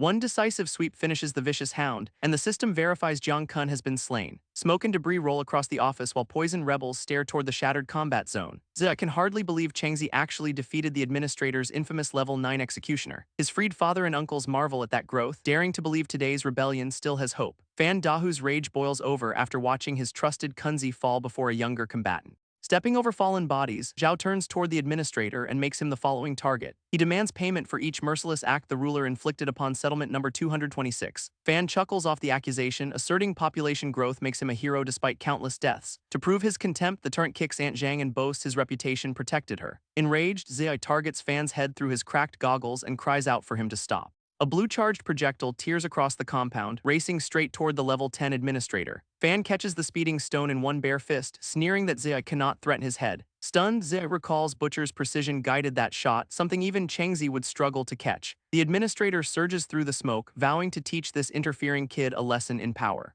His fist barrels forward with murderous force, announcing that actual strength belongs only to him. Zai freezes before the impossible speed and violence, unable to evade the charging level 10 monster. Before impact, Zhao slams between them and intercepts the blow with his curved blade. Reassured, his friend seizes a further bomb while receiving commands to keep disrupting Fan's vision. Slaying such an awakened tyrant demands each advantage, so the swordsman declines any honorable duel. Zai agrees in a heartbeat and circles for a further support shot while the two combatants separate. Fan abruptly bypasses his chosen opponent, transforming the next terrifying rush directly toward the supporter. He drives a crushing fist downward, calling Zai a pest unworthy of interrupting their duel. Horrified by the targeted attack, Zhao yells his friend's name and unleashes himself after Fan. Fury accelerates his pursuit, carrying the greenlit blade down before the administrator can finish Zia. Fan stops that empowered slash bare-handed, acknowledging the strength that killed Jiang Kun, yet he disregards the level 7 challenger as somebody carried fully by extraordinary word attributes. Zhao strains against one hand, understanding Fan's level 10 physique exceeds even Dungeon 226's wild boar boss. Instead of continue, the ruler presents equal partnership, luxury, and forgiveness for killing his two enforcers. The answer is absolute refusal. Population growth cannot excuse the suffering caused by merciless newcomers. He condemns Fan's recruits as thieving oppressors who occupy homes and brutalize residents without restraint. Still locked at close range, he vows never to conspire with a tyrant like Fan Dahu. Fan ridicules the refusal as childish heroism, choosing Zhao wants to imitate the very ideal he despises. Red energy erupts as he launches another assault, vowing to grant that heroic wish personally. Between blows, he cautions that apocalypse cruelty is far harsher than naive morality can understand. According to Fan, only iron-fisted control prevented rival settlements from swallowing number 226 long ago. Colossal body triggers, raising his health and defense by 50% as his frame expands. Identifying Fan's first word attribute, Zhao reignites flame enchantment around the curved blade. The administrator calls residents useless burdens, asserting a little tribute is fair payment for protection. He scorns their resentment and invokes his own father, a further supposedly soft-hearted fool who trusted every person. A memory resurfaces. Young Fan once panicked whenever his battered father returned from protecting the settlement. The injured man called each injury a medal, proudly telling his son he was every person's hero. Later, amid rain and scattered bodies, the boy frantically called for a father who no longer answered. That loss twisted respect into contempt. Fan now brands selfless protection meaningless without personal reward. Rushing through fire, he accuses Zhao of repeating the same suicidal dream of becoming a hero. Hatred surges higher since nothing whatsoever disgusts him more than people embracing his father's principles. Fan leans into the assault with manic delight, asking whether this challenger still wants heroism. Zhao braces behind the blazing blade as Fan pledges heroes like him belong underground. Flame and crimson power collide directly, blasting a ferocious impact wave across the compound. Strength remains unchanged, exposing massive body boost durability instead, so the strategy shifts toward cooldowns. Refresh once triggers, resetting independent research and development 1, 2, and headshot strike 1. He at once reactivates and D1, restoring its 300% strength surge for a further 90 seconds. Fan understands in horror that his opponent's strength can climb yet once more beyond the previous burst. He retreats under renewed pressure, frantically guessing this impossible enhancement comes from a burst attribute. Declining to hide anything now, Zhao reactivates and D2 and restores the 450% strength boost. A flaming aerial slash slams onto Fan's guard, forcing the enlarged administrator backward. The impact multiplies several times over, which leaves even massive bodies' hardened defense aching from shock. Without allowing recovery, the blazing swordsman chains crossing slices into a relentless overhead barrage. Fan at last understands no single common attribute could produce these changing power levels from a level 7 combatant. Worse, flame enchantment leaves supernatural fire clinging stubbornly across his injured shoulder. Understanding a prolonged exchange will kill him, the tyrant searches frantically for a further method. His gaze lands on the motionless Zia, exposing a merciless hostage plan and immediate path to safety. Before executing it, he triggers Valor, increasing strength by 30% and roaring Zhao Cheng's name. The second attribute hardly narrows the gap, verifying the Codex-enhanced abilities hold a colossal advantage. Sensing momentum, he pursues through the flames, resolute to strike while Fan's defense remains heated. The next blazing arc descends toward the administrator's exposed upper body with finishing force. Fan chooses a vicious counterplan, accept damage from the wide swing and create one opening. Zhao realizes too late that his opponent never resisted, allowing the blade to pass cleanly. The tyrant sacrifices a whole arm, escaping the swing and lunging straight for unconscious Zia. His remaining hand clamps around the friend's neck before the stunned swordsman can reverse direction. Groaning through the loss, Fan concedes the sacrificed limb was bait designed to create this opening. Keeping Zhe upright, he commands Zhao Cheng to drop the blade or watch his friend's neck snap. Zhao condemns the hostage tactic, stunned that Fan Dahu would stoop this low to survive. Fan rejects shamefully, only the strong survive the apocalypse and Zhe's neck will buy compliance. Dropping the blade means his timed boost will expire, which leaves him unable to win afterward. Rejecting instead means immediate death for his closest friend, trapping him between two disasters. Poisoned and bleeding, Liu Fu interrupts, asking why the oppressed residents waited years before rebelling. Fan assumes they at last acted for Zia, cruelly mocking Liu Fu's silence when his mother died. The rebel leader denies it. Every person endured since they still owed an immense debt to Fan's father. Hearing that forgotten man invoked, the one-armed administrator momentarily loses his smug composure. Liu Fu calls him each resident's hero, recalling the warrior who defended number 226 from invasion. When settlement number 119 attacked, that protector sacrificed his life to prevent a greater tragedy. Since Fan was the hero's son, residents endured exploitation while hoping he would ultimately change. Yet Liu Fu overheard the truth 1 year earlier, obliterating that final reason for patience. Fan's men bragged their boss would drain number 226, then become Settlement No. 119's deputy administrator. They dreamed of pig farms, meat, and status beyond a devastated settlement surviving on cassava. Liu Fu uncovers the betrayal. Fan planned to serve the very people who fatally injured his father. The accusation changes nothing whatsoever. Fan states his father deserved death for choosing reckless heroism. He declines lifelong confinement, believing settlement number 119 can lead him toward the enigmatic company. Coming back to the hostage, he begins a 3 count and pledges Zia's body if the weapon stays raised. At 3, Zhao can only gaze at his unconscious friend, sweat breaking across his face before 2 finishes, engines thunder into the compound. A transport column flying settlement No. 119's flag has arrived. Fan celebrates that his scheduled pickup has arrived, convinced settlement number 119 guarantees Zhao's defeat. Still holding the hostage, he yells his name and commands the transport column to crush each rebel. Heavy vehicles skid to a stop beneath No. 119's banner encircling the damaged office grounds. Uniformed, blade-carrying combatants pour from troop trucks, forming a disciplined force behind their leader. Zhao considers escaping for later revenge, yet Zi, Liu Fu, and Aunt Zhang would certainly die. Unable to abandon them, he keeps the blade raised while Fan ridicules fighting skill without allies. The turret boasts superior numbers make survival impossible. Certain the outsider will decide everything. Jiang Mimi moves forward, the silver-haired, purple-eyed current administrator of settlement number 119. Fan at once unleashes Zia and grovels before Administrator Jiang, praising the uncommon honor of this meeting. He gushes that a personal pickup must be a blessing earned over several lifetimes. Seizing the opening, Zhao catches his friend and verifies with relief that Zia still breathes. From Liu Fu's warnings, he recognizes Jiang as ruler of an immense settlement housing tens of thousands. That administrator's aura dwarfs both Fan and the dungeon boss, placing triumph beyond his present power. Yet Jiang rebuffs the approaching subordinate, insisting on information about somebody under threat of execution. Keen to serve, Fan pledges anybody from number 226 as privately wondering why Jiang is unable to recognize him. The requested name is Zhao Cheng, in a heartbeat turning the whole standoff toward the weary swordsman. Pointing him out, Fan claims this teenager incited rebellion and openly defied the company's system. He assumes the formidable visitor came specifically to help, announcing the injured challenger finished. Jiang wants to know whether Zhao plans to seize control of number 226 through this uprising. Fan verifies everything and demands justice for the armed sacrifice during their clash. Jiang verifies the man supporting Zia is Zhao Cheng, in a heartbeat narrowing the whole standoff upon him. He answers without a moment's hesitation, despite knowing this administrator could overpower every person still standing there. In place of attacking, Jiang queries how level 10 Fan lost an arm to a mere teenager. Fan begins a frantic explanation, still expecting his new patron to punish the rebellion. Jiang slices him off and raises a glowing finger weapon straight toward his horrified face.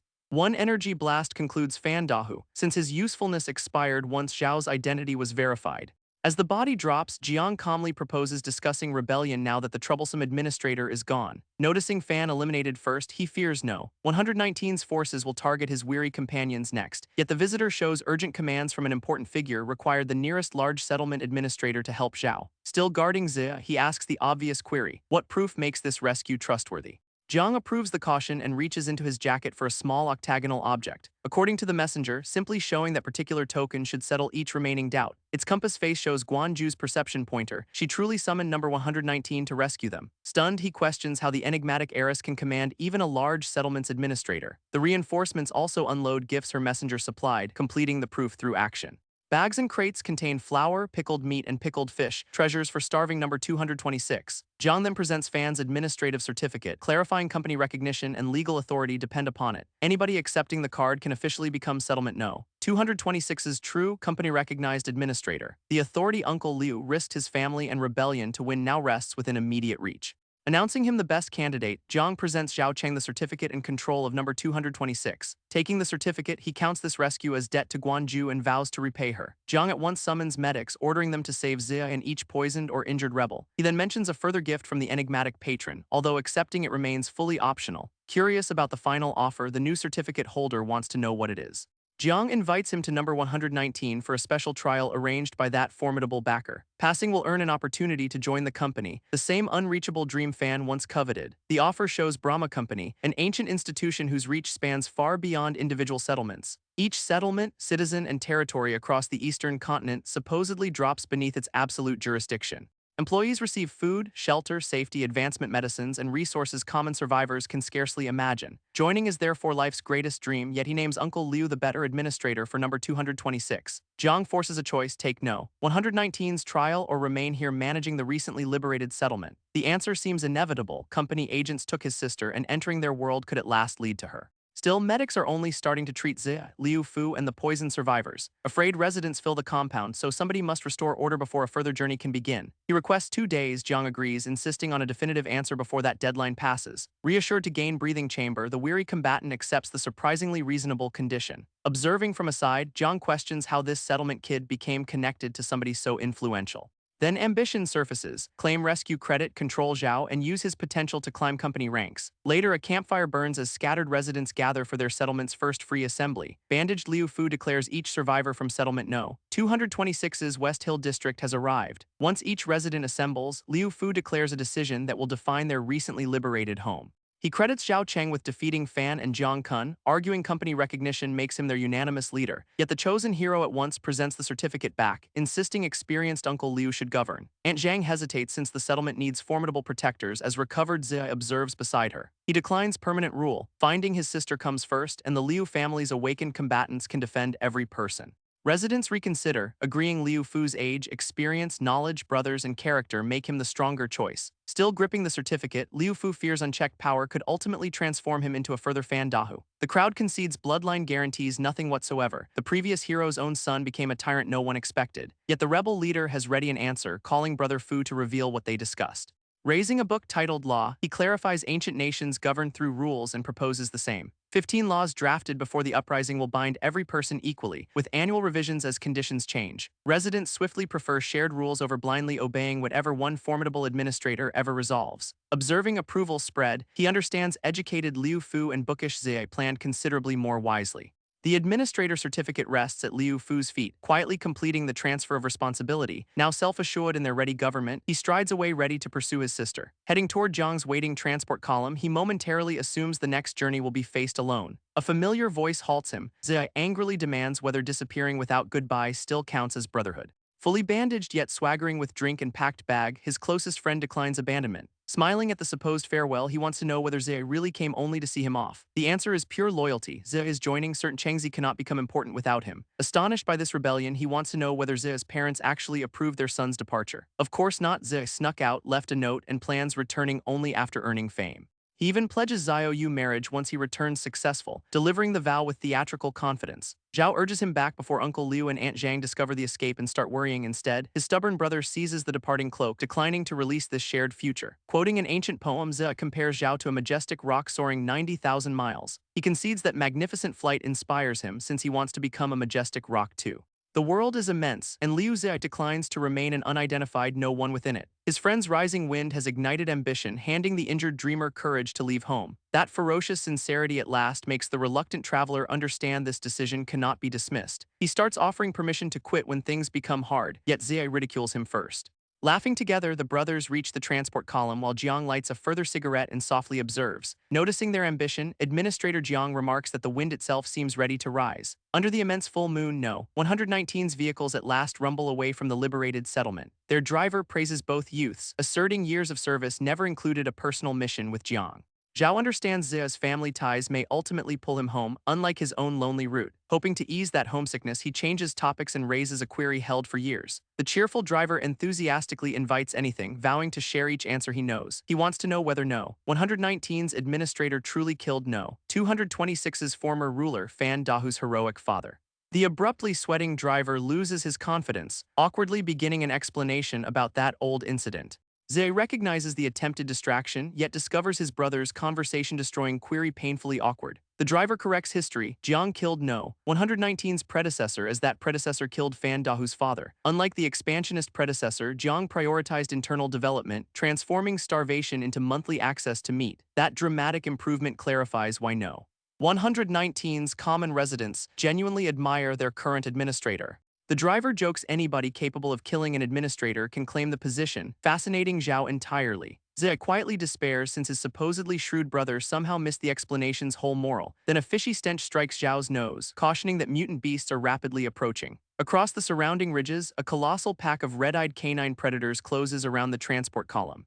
Zia at once mistakes the attackers for mutated wolves and damns their dreadful recurring luck. Zhao identifies mutated dogs instead, smaller animals rash enough to assault vehicles in crushing numbers. As dogs leap onto the moving trucks, startled Zia praises his friend's beast knowledge. Their driver remains relaxed, insisting Administrator Jiang is considerably stronger than either passenger Imaginese. From the lead vehicle, Jiang simply commands every person to cover their ears and the transport column obeys. The silver-haired administrator draws one measured breath, preparing an assault without leaving his seat. A colossal golden beast visage erupts behind him as concentrated power floods the roadway. Triggering gold word attribute Beast King's roar, Jiang orders the whole hunting pack to disappear. Concentric shockwaves explode across the transport column, blasting mutated dogs away from each moving vehicle. Even covering both ears, Zhao reels beneath the crushing volume and recognizes a word attribute assault. Zhe reaches the same conclusion, stunned by the sheer strength of this sonic-type ability. Laughing through the punishing roar, their driver proudly repeats that Administrator Jiang is absolutely amazing. The surviving dogs at last retreat, confirming Jiang's vicious sonic warning can scatter whole wild packs. Level 25 Deputy Administrator Bai Rong softly criticizes his leader for making such a demonstrative spectacle. Jiang disregards concern, contemptuously labeling Zhao a pretty boy exploiting an important patron's favor. Having climbed one step at a time, he especially despises ambitious outsiders who advance through shortcuts.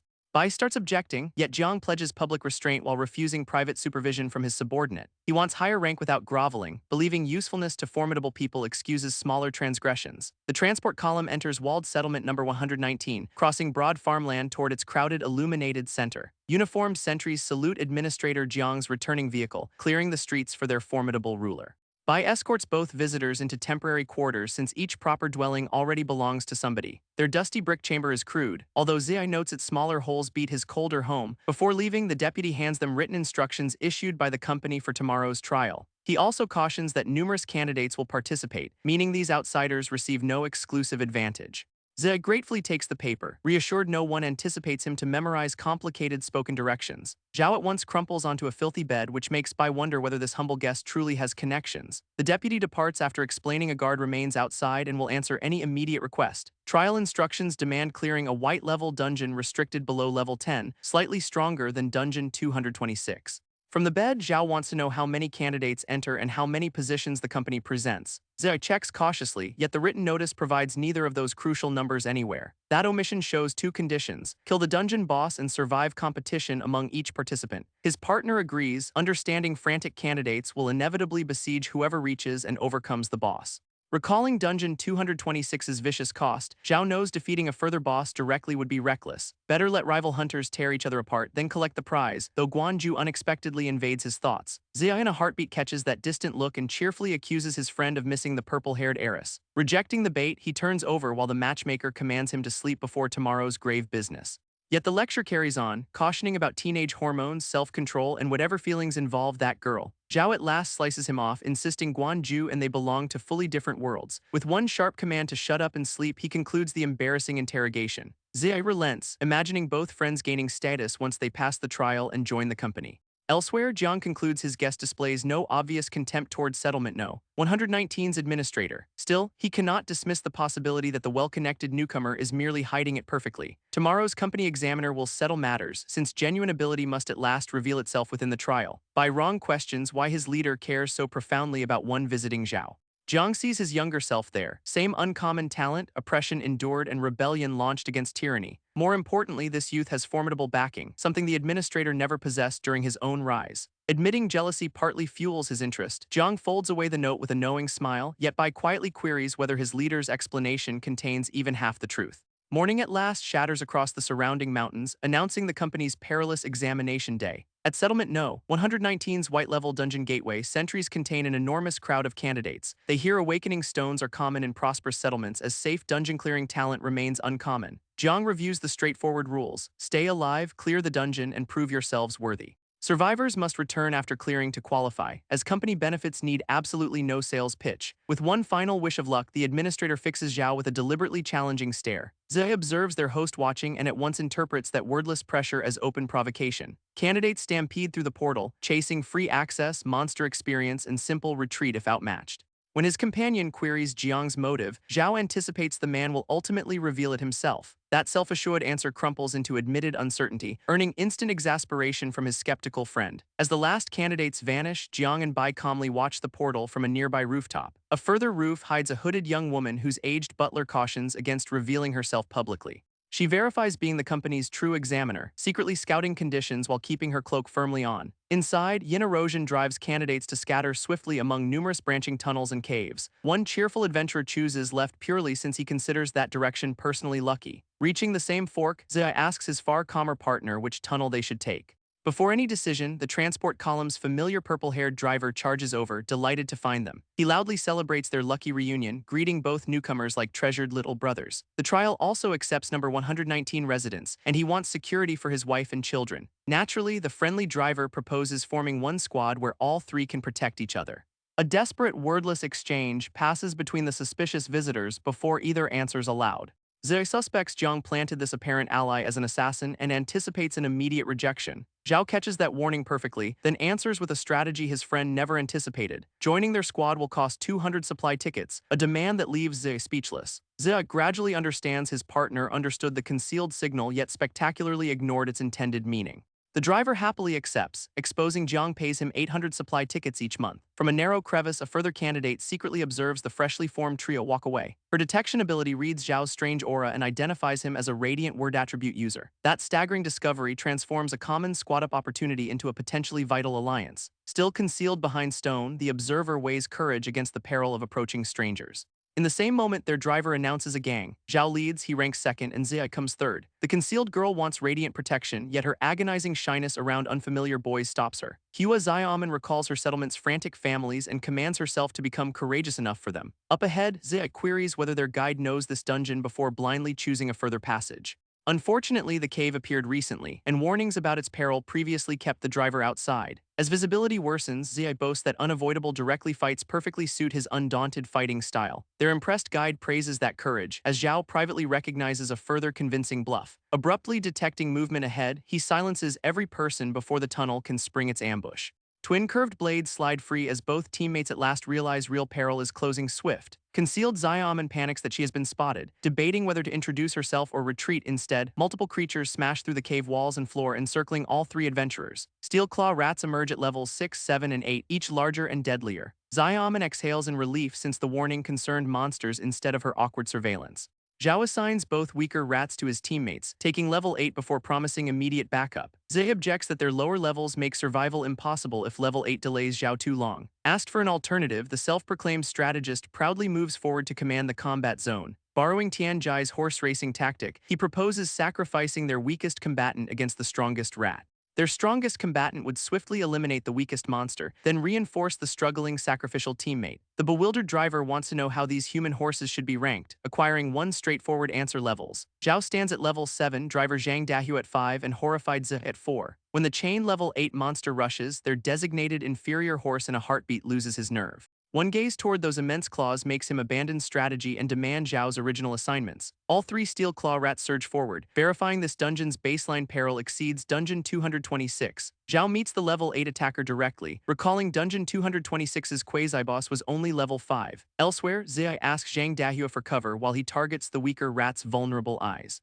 His blue slingshot shots connect, staggering both monsters and earning excited praise from their protector. The driver commands an immediate retreat, helping the ranged combatant create distance from those enraged beasts. Resolute never to become a further hostage, Zhe vows to use his strengths and control this clash. Across the cave, the level 8 rat dives at Zhao with both steel claws extended. Bronze polishing triggers, boosting the monster's damage and speed by 15% each. He recognizes the foe's word attribute just as its already perilous charge accelerates further. Cyan power coats both claws, transforming the incoming strike into a sharpened whirlwind of steel. Unfazed, Zhao triggers Flame Enchantment and welcomes the creature's rash attempt to settle everything. His blazing blade slams through the descending assault, smashing directly into the giant rat's body. Both research and development passives pushed his strength beyond level 7, which makes this foe hopelessly outclassed. The level 8 rat drops as far ahead amplifies its experience reward by 75%. Reaching 34% experience, he at once turns toward his lower-level friend's ongoing struggle. Zhang Dahua races through the cave carrying Zia, as two enraged rats maintain pursuit. Their improvised escape works surprisingly well, with the professional driver yet again transporting priceless cargo, yet Zhao observes both rats move 30% slower than expected, exceeding any level-based difference. Their wrinkled noses suggest a concealed word attribute is secretly disrupting the creature's sense of smell. Since the concealed helper assisted them, he postpones confrontation until each remaining rat is dead. Blazing blade ready, Zhao closes on the chase, planning to query that enigmatic supporter afterward. Zai triggers weak point identification and unleashes more blue projectiles from Zhang Dahua's moving shoulder. Both shots smash into the rat's vulnerable eyes, interrupting their chase with synchronized agony. Zhang praises the remarkable accuracy while continuing to carry his delighted younger brother forward. The marksman proudly credits his gold word attribute, announcing common rats entirely beneath him. Confronted by repeated eye shots, the injured monsters abandon direct pursuit and prepare a further coordinated maneuver. Their sudden halt puzzles both runners, who expected the chase to continue without a moment's hesitation. Then both creatures slam their claws downward, splitting through solid stone and burrowing underground.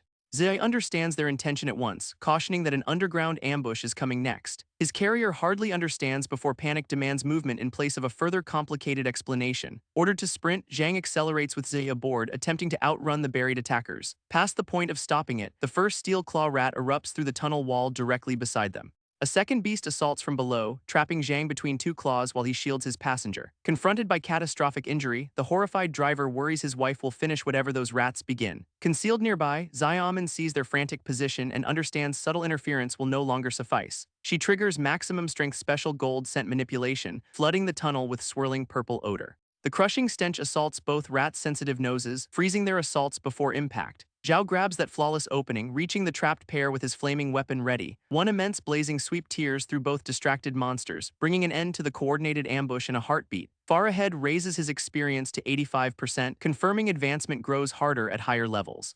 Zhang gratefully calls him brother for saving his future happiness, as Zai mercilessly ridicules that terror. More importantly, shared combat experience at last shoves the delighted marksman from level 4 to 5. After celebrating, he observes Zhao openly thank their concealed helper and invite that person forward. Both companions at last learn somebody else was nearby, although neither knows who should appear. Uneasy Hua Xiaomin steps from hiding, embarrassed that her concealed assistance was discovered. Zig at once pretends he recognized a girl long ago, impressing absolutely no one beside him. Zhang softly uncovers that bluff, reminding him they had been equally bewildered moments earlier. Zhao welcomes the newcomer calmly, clarifying her earlier help already proves she is no foe. He thanks Xiaomin directly and announces the entire party now owes her a genuine debt.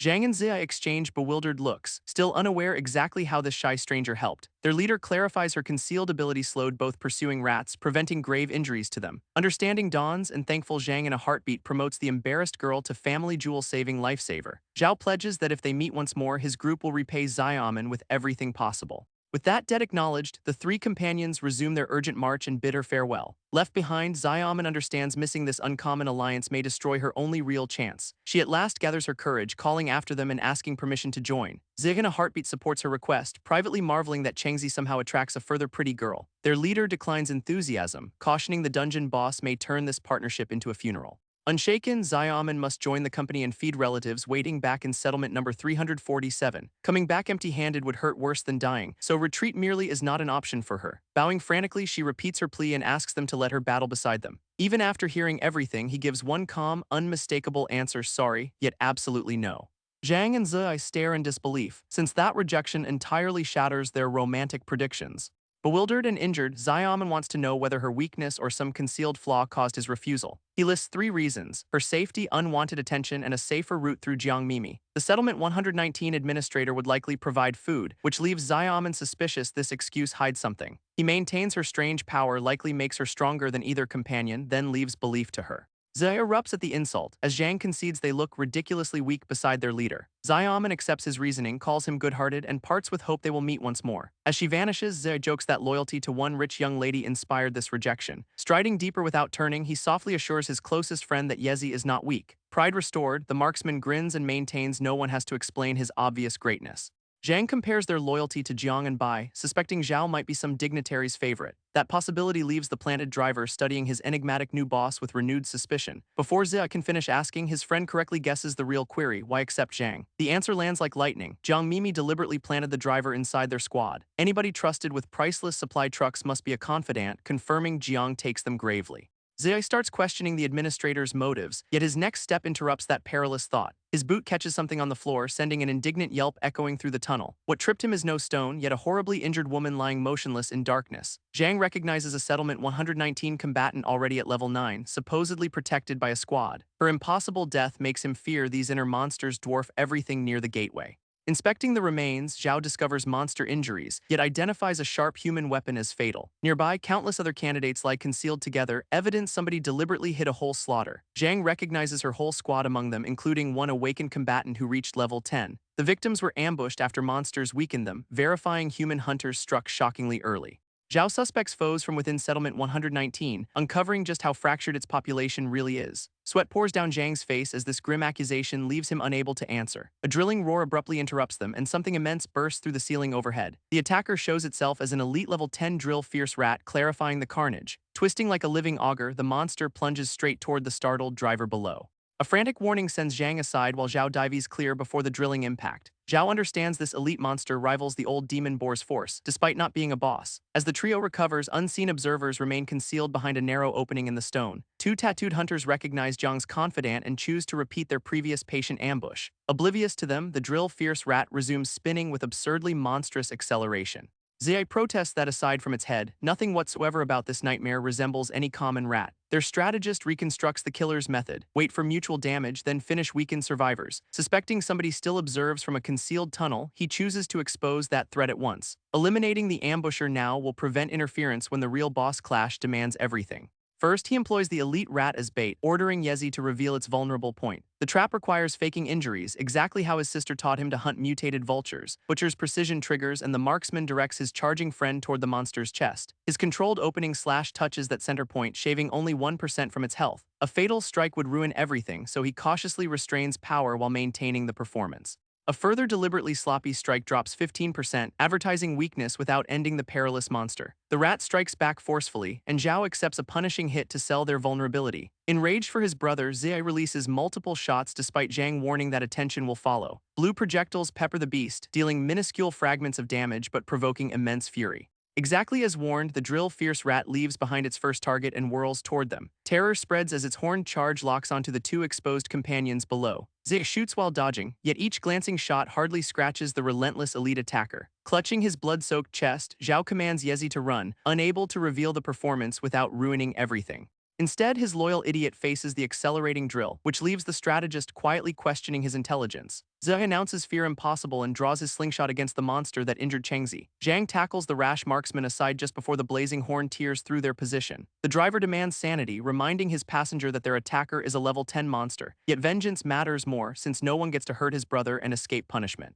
He rises, reloads, and pledges the cursed rat its reckoning while Zhang observes uneasily. More blue shots strike home, convincing the driver their friendship truly carries life-or-death loyalty. Those irritating strikes make the rat's horn flare brighter as a further drilling charge gathers. The enraged elite unleashes once more, descending straight toward the exposed marksman and his protector. Zhang repays his debt by snatching Zhe away at the final instant, advancing unbelievably swift. Carried like cargo, the stunned shooter understands this supposed level 5 driver outruns even Chengzi. Zhang confesses his real level 10 status and gold extreme speed, which boosts agility 30%. Zhe at once transforms the confession into strategy, appointing him chauffeur for a mobile firing platform. The level 10 speedster accepts boldly, taking responsibility for keeping the pair alive. Riding Zhang's back, the delighted marksman rains stones while taunting the enraged rat mercilessly. Repeated vulnerable point strikes chip away its health, transforming the pursuit into a vicious endurance race. Despite gaining advantage, he worries Zhao needs urgent treatment after losing so much blood. Then his ammunition pouch comes up empty, abruptly ending their improvised drive-by bombardment. Right on cue, one concealed hunter emerges, mockingly offering the weary rat some assistance. A concealed stone clips Zhang's leg mid-sprint, and he cannot understand where it originated. The sabotage sends both companions crashing down directly beneath the enraged monster's descending claws. Convinced everything is over, they scream for Chengzi to escape while the drill closes. Instead, the injured combatant unleashes through the explosion, committing everything to one decisive retaliatory strike. His blade cleaves through the elite, defeating the level 10 drill fierce rat at last. When Zhe protests, Zhao answers merely. Since his brother stayed, sprinting was never possible. More importantly, their genuine panic improves his deception, which makes the waiting killer believe absolute weakness. Zhang marvels that even badly injured, this young talent defeated a level 10 elite alone. Certain the kill will trigger level 8, Zhao trusts Advancement's recovery effect to restore his injuries. Far Ahead boosts the reward 75%, and the system verifies his rise to level 8. Eternal Evolution Codex at once presents 3 new gold word attributes for his next extraction. Fire Tempering, Valor, and Independent Research and Development 3 appear, with the final option promising fusion. He chooses Independent Research and Development 3, identifying Series Fusion as the extraordinary prize. Normal awakened combatants gain attributes each 10 levels, requiring level 30 to complete 3-part series. At level 8, this anomaly authorizes fusion, providing power normally inaccessible before level 30. Multicolored energy erupts around him as the three related attributes begin merging into something greater. Observing recovery take hold, Zai postpones relief since Zhang's unexplained deception still demands answers. The driver helped repeatedly, yet hiding level 10 power makes his true purpose impossible to ignore. Attempting charm first, Zhang presents dried meat his wife packed for emergencies within the dungeon. Zai rejects that distraction and demands exactly why Jiang's man concealed his level and followed them. Cornered by the query, Zhang begins confessing a further concealed, yet his explanation never arrives. The concealed lay brothers assault, announcing boss highly ordered each settlement 119 entrant eliminated. Zhang senses the sudden cyan blades and turns toward the attackers before impact. Extreme speed ignites, hardly pulling both companions clear as energy shreds the surrounding stone. Recognition strikes at once. The infamous lay brothers themselves have come to collect their weakened prey. The murderous pair mock Zhang's speed, admitting it alone prevented 3 immediate deaths. Both attackers are level 10, elder Lei Changshu and younger Lei Jiankang, Hailei's personal lieutenants. Zhang condemns them for hunting their own settlement's candidates. Certain administrator Jiang will retaliate. Zai wants to know whether these assassins are acquaintances, fighting to understand this murderous internal feud. His carrier clarifies they serve Deputy Administrator Hailey, not Jiang, which makes them foes instead of allies. The unfamiliar title leaves a bewildered Zai asking exactly who this enigmatic Hailey is. Hailey and Jiang were comrades, yet the warlike deputy's expansionist ideology transformed them into rivals. Zhao suspects this rival secretly partnered with Fan Dahu through pledges and underhanded deals. If so, Hailey shares responsibility for Settlement 226's suffering, producing a further debt that demands payment. The brothers dismiss criticism from future bodies in charge, expecting an increased reward from their boss. Zhang postpones each explanation, focusing fully on surviving 2 murderous level 10 opponents first. Spider silk triggers, flooding the cavern with adhesive cyan webs whose strength rises with level. The sealed gateway and sticky strands suppress extreme speed, stripping away their sole advantage. Both lieutenants swing together, vowing payment for Zhang's head and recommending a better next life employer. With no escape left, Zhang apologizes to Zhe and makes one frantic protective move. Zhang flings Zhe back toward Zhao, then rushes alone before either companion can object. He commands both younger men to escape while his frantic last stand buys priceless time. If they survive, his final request is telling his wife and daughter he faced death bravely. Changshu pledges to deliver that message only after eliminating Zhang and both companions too. Before their blades connect, a barrage of stones interrupts the execution and shocks both attackers. Deflecting those projectiles takes tremendous effort since their force somehow exceeds the dungeon's level 10 limit. The brothers warn the badly injured outsider against meddling in Settlement 119's internal business. Noticing him hardly upright, they conclude his grave wounds have already placed him near defeat. Their plan becomes straightforward: prolong combat until his remaining strength crumples, then finish him. He rejects neutrality entirely. Zhang is his friend, and friends will not die before him. Overwhelmed, the driver at last understands Jiang recognized a kindred young talent, not some protected favorite. Changshu presents one last escape, insisting on the outsider leave at once with his useless lackey. Instead, Zhao calls Yezi forward, and his grinning brother in a heartbeat understands the coming counterplay. That defiance ruins the assassin's mood, transforming their conditional mercy into a further death sentence. Cyan silk gathers as both brothers choose to eliminate the younger pair before returning to Zhang. Self-assured severe injuries guarantee triumph. They weave a glowing web around their apparently weakened foes. Before fighting, Zhao wants to know whether either lieutenant knows a Settlement 226 administrator named Fan Dahu. They remember him as an idiot from Xiang district whom Hailey ordered them to bargain with. The word bargain confuses Zhe, as his friend prepares to hear their incriminating answer. They bought Settlement 226's crops cheaply, vowing fan entry into Settlement 119 until he surrendered everything. Zhe understands Hailey's faction shares responsibility for Settlement 226's oppression and his people's deaths. Changshu claims revealing their identities earlier could have prevented trouble, then presents a supposedly generous deal. Kill Zhang, and the brothers pledge Settlement 119 membership, plus Fan Dahu's cooperation in releasing prisoners. The bargain enrages Zhe, who connects their exploitation directly to his grandmother's agonizing death. His enraged stone is deflected effortlessly as the assassins continue focusing on their target's apparent injuries. Instead of argue, the injured combatant gives Yezi one straightforward command: identify their vulnerable points. Butcher's precision triggers, painting vulnerable markers across both level 10 brothers' bodies without delay. Yezi calls neck, heart, and head, understanding his usually controlled friend is genuinely enraged. 3 targets sound even better, so he lunges forward intending to strike each marked weakness. Zhang urgently recommends eliminating younger Jiankang first, identifying him as the weaker brother. Enraged by that advice, Jiankang silences Zhang and rushes the white-haired threat himself. Zhang recoils as Jiankang roars his name and charges straight into the ready retaliatory strike.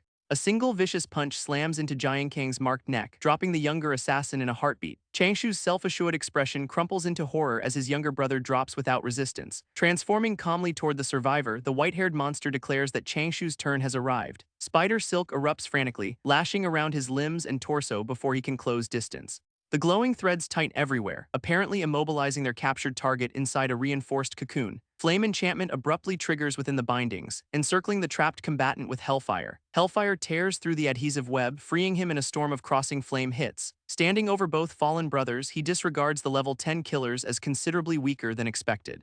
The brothers misjudged his injuries, yet activating the completed fusion sent each attribute skyrocketing. All three gold research abilities fuse into radiant transcendent technology, exposing the series' true potential. Afterward, he nonchalantly loots the fallen assassins, and Zhang marvels at such disciplined thrift. Their stash includes dried meat worth hundreds of tickets, as discarded clothing becomes Yezi's backpack. Zhang declines any share, fearing Hailei's agents could recognize stolen clothes and endanger his family. Holding everything together, the scavenger uncovers concealed information within the dead fierce rat's drill. Neither companion recognizes the bizarre prompt, although Yezi at once suspects a buried treasure opportunity. The fierce rat's drill is actually a special key to the underground rat clan treasury. Since treasure usually waits behind a dungeon's final boss, discovering its key early feels remarkably lucky. He hopes the vault contains a proper weapon for Yezi before stronger monsters appear. That quiet concern moves his friend, who understands strength never made their partnership disposable. More highly assassins may be waiting, so Zhang receives an offer to leave and warn Jiang. Zhang declines, arguing his speed is essential since Yezi remains the group's obvious weak link. Yezi in a heartbeat catches the insult, launching Operation Mock Yezi while the embarrassed driver backpedals. Their ridiculous argument carries on down the tunnel as the leader calmly strides ahead. Still offended, Yezi vows to repay today's humiliation hundredfold once his future greatness arrives. He credits ancient books for endless sayings, which leaves Zhang genuinely impressed by the supposed scholar. The playful mood perishes in a heartbeat when something horrifying appears farther down the passage. A further pile of mutilated candidates shows the killers are openly slaughtering their competition. Zhang identifies these victims as outside participants, confirming the massacre extends beyond Settlement 119. Stripped supplies confirm a deliberate massacre. Rival squads are thinning competition before the final boss. Transcendent technology has also sharpened his hearing, exposing fresh combat echoing somewhere ahead. Sensing possible profit, he leads the trio toward the clash while signaling for silence. They find several attackers cornering a weary young woman who cautions every person to stay back. The victim is Hua Xiaoman, hardly sustaining scent manipulation while hostile combatants draw near. A purple-haired commander ridicules her appearance and commands a swift death before the boss contest. The trio is astonished their timid acquaintance traveled this profoundly through the dungeon alone. Her remaining scent hardly slows two charging henchmen who continue swinging their weapons. With stamina-weary and homebound relatives awaiting food, Xiaoman is convinced she has failed every person. She regrets ignoring earlier advice to withdraw and seek Jiang's help, wishing for a further chance. Both attackers leap for the finishing blow as her fading defense at last crumples.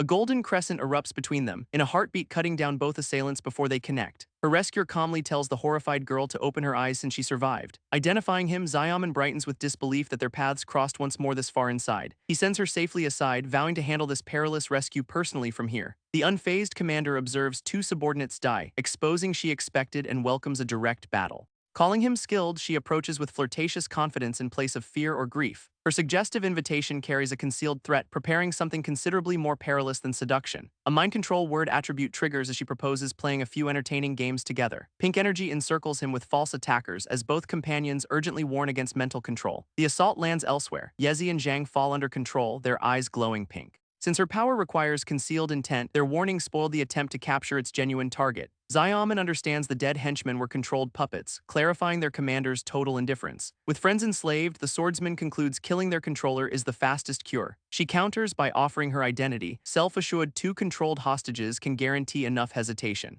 He declines to negotiate and rushes at once, confirming her prediction about his ruthlessness correct. Panicking, she commands both puppets to intercept, stunned that friendship cannot slow his murderous focus. The controlled companions lunge frantically, yet their expressions reveal complete loss of self-command. Neither can match his fused speed, and a flame-enchanted blade reaches the controller first. Confronted by immediate death, she instead begs to explain a harmless, mutually beneficial alternative. A blade pins her throat, earning exactly one command from the attacker: speak. She identifies herself as a Settlement 119 candidate, then attempts to weaponize flirtation to gain safety. Her real plan is temporary submission until Boss Jun's people can eliminate this perilous outsider.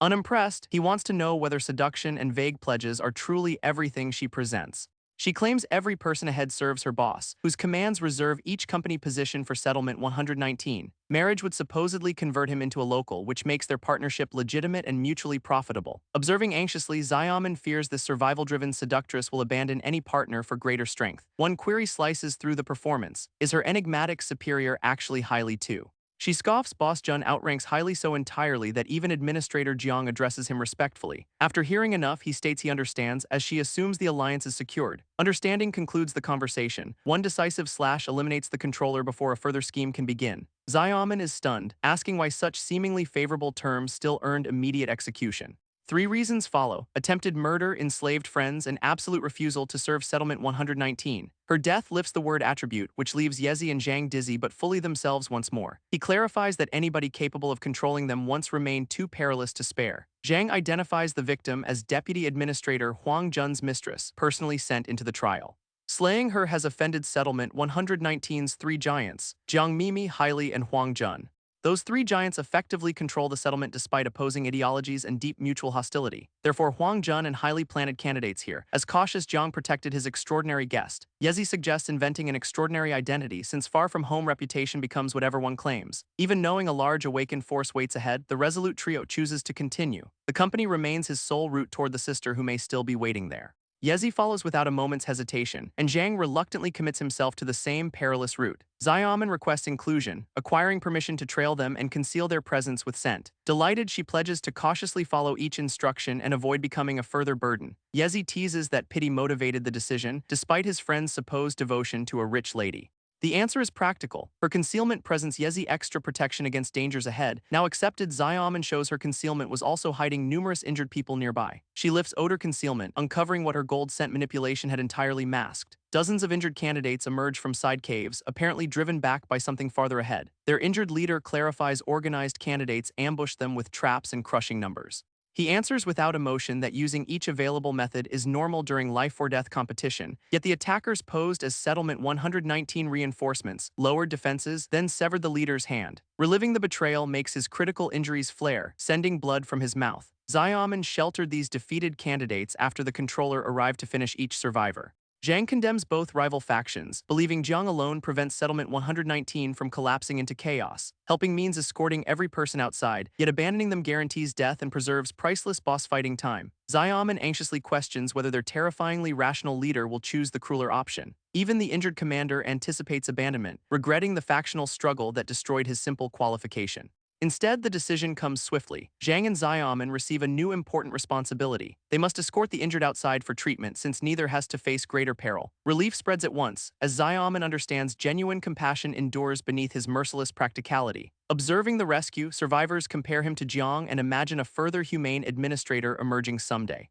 Before leaving, the handless leader presents something found after killing a steel claw rat. Introducing himself as Chu Feng, he pledges repayment and shows a folded map from his pocket. The enigmatic paper draws a long, wordless stare, since its markings mean nothing whatsoever to him. Unable to read it, he passes the sketch to Yezi for expert interpretation. Yezi recognizes the dungeon's concealed treasury location, perfectly complementing their recently acquired drill key. A bold split follows. Yezi will hunt the treasure while his partner challenges the boss. That proposal sounds suicidal, since vicious awakened combatants and unidentified monsters guard the deeper route. Treasure from the vault could strengthen Yezi, so his partner pledges caution in place of rash sacrifice. Identifying his limits without Zhang, Yezi accepts treasure hunting as his best chance to contribute. He follows the map toward the vault, boldly promising a triumphant return with newfound power. The boss route lies eerily wordless, stripped of monsters and survivors by the faction ahead. That devastation at least suggests the separate treasury route should be considerably safer. Fresh combat at last echoes through the tunnel, announcing his arrival at the boss arena. Inside waits the level 12 twin-blade Mad Rat, already reduced to 15% health.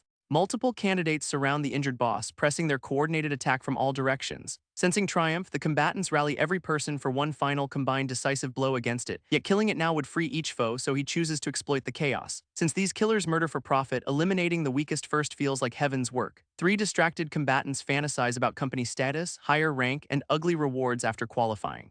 A sudden blue arc sweeps past, dropping two distracted killers before either can react. Cold green eyes pledge the remaining brute that he will never leave this dungeon. The intrusion alarms a green-haired leader who sends the Ma brothers after the lone wolf. Level 11 Liu Beiyu triggers Brave, receiving 30% strength for 15 minutes without delay. Level 11 Ma Zhuang and Ma Fei answer with boosted arrow damage and firing speed. Their opening volley erupts together, yet the empowered target blasts straight through it. Unimpressed, he challenges both brothers next, ready to dismantle their ranged teamwork at close range. Understanding this lone wolf is exceptional, the archers agree to stop holding back. Ma Zhuang releases Gold Explosive Shot, adding 50% damage and ferocious detonations to his arrows. Ma Fei answers with Gold Ice Shot, receiving 55% damage plus freezing slowdown.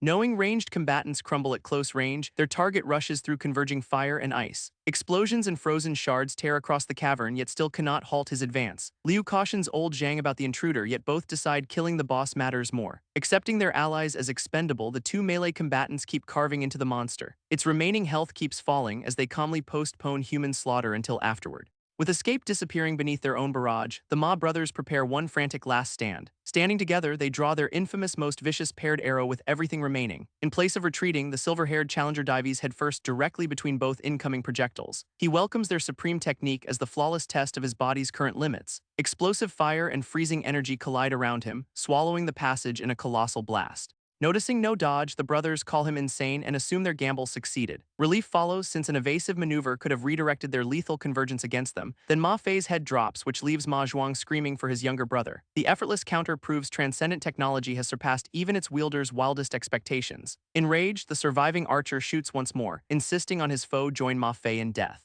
A blue-edge slash slams through his frantic shot and reaches the attacker in a heartbeat. Judgment comes without sympathy. Slaughtering innocent others meant accepting the same dreadful fate ultimately. Even passively, transcendent technology's physical enhancement can withstand repeated assaults without active skills. Questioning what breakthrough limits could achieve, he notes both radiant attributes vastly exceed common powers.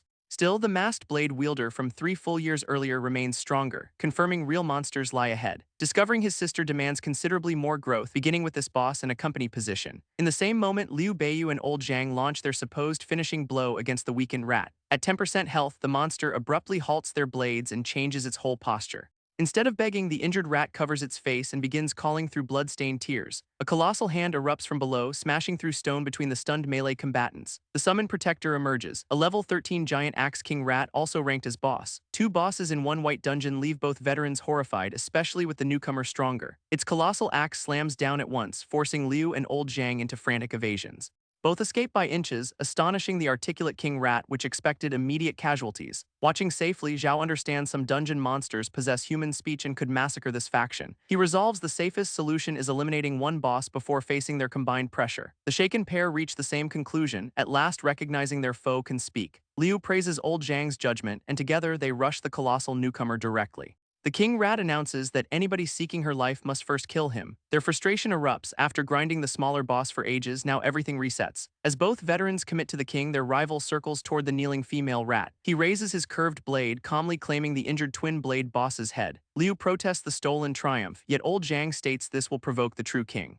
Enraged by the threat against his companion, the king turns and pledges a vicious punishment. Zhao deliberately faces the level 13 boss's strike, testing whether his enhanced body can endure. The descending axe detonates against the cavern floor, blasting apart an immense section of stone. Surviving the impact, he verifies base attributes and level growth differ dramatically between individuals. The veterans estimate this king's sheer strength exceeds the twin blade rat's by at least double. Enraged pursuit follows, with the enormous creature swinging its axe relentlessly at the apparent thief. Its strength is terrifying but speed simply average, allowing focused evasions through each crushing strike. He predicts the isolated veterans must cooperate, then betray him at once after securing triumph. Exactly so, they offer a temporary alliance and conveniently forgive their slaughtered companions. In this apocalypse, even heavy bloodshed remains negotiable when mutual survival demands cooperation. Accepting the obvious trap, he agrees that all 3 should eliminate the king first. Privately, the veterans plan to decapitate their ally once the boss reaches 10% health. Shouting false support, both melee combatants charge back into clash alongside their intended victim. Their coordinated attack rapidly carves the raging king from 88 to 82% displayed health. At 76%, it triggers bronze polishing for 15% damage and speed increases. Recently accelerated, the monster pounds the arena with twin axes and a crushing impact wave. The ferocious counter scatters all 3 attackers, which leaves each blood-soaked and struggling for balance. Regrouping swift, their relentless counteroffensive tears the king's health down to 48%. Preparing the next phase, the calm swordsman ignites his curved blade with flame enchantment. Old Zhang triggers Gold Valor as Liu stacks Bronze Giant Strength despite its speed penalty. Cornered once more, the boss unveils Gold King Rat's Bearing, a special power reserved for royalty. Health surges from 48 to 98% as strength and body size rise sharply. Understanding the boss recovered through an exclusive second attribute, all 3 commit their maximum power. Liu summons 10 gold shadow guards, each carrying 30% of his strength. Old Zhang answers with bronze burning blade wind, launching scorching arcs from his weapon. Clones, blazing steel, and direct rushes converge together, crushing the recently enlarged king. Misjudging their ally as below level 10, the veterans assume he possesses no second attribute. Their betrayal plan merely changes. Wait until prolonged combat exhausts him, then strike.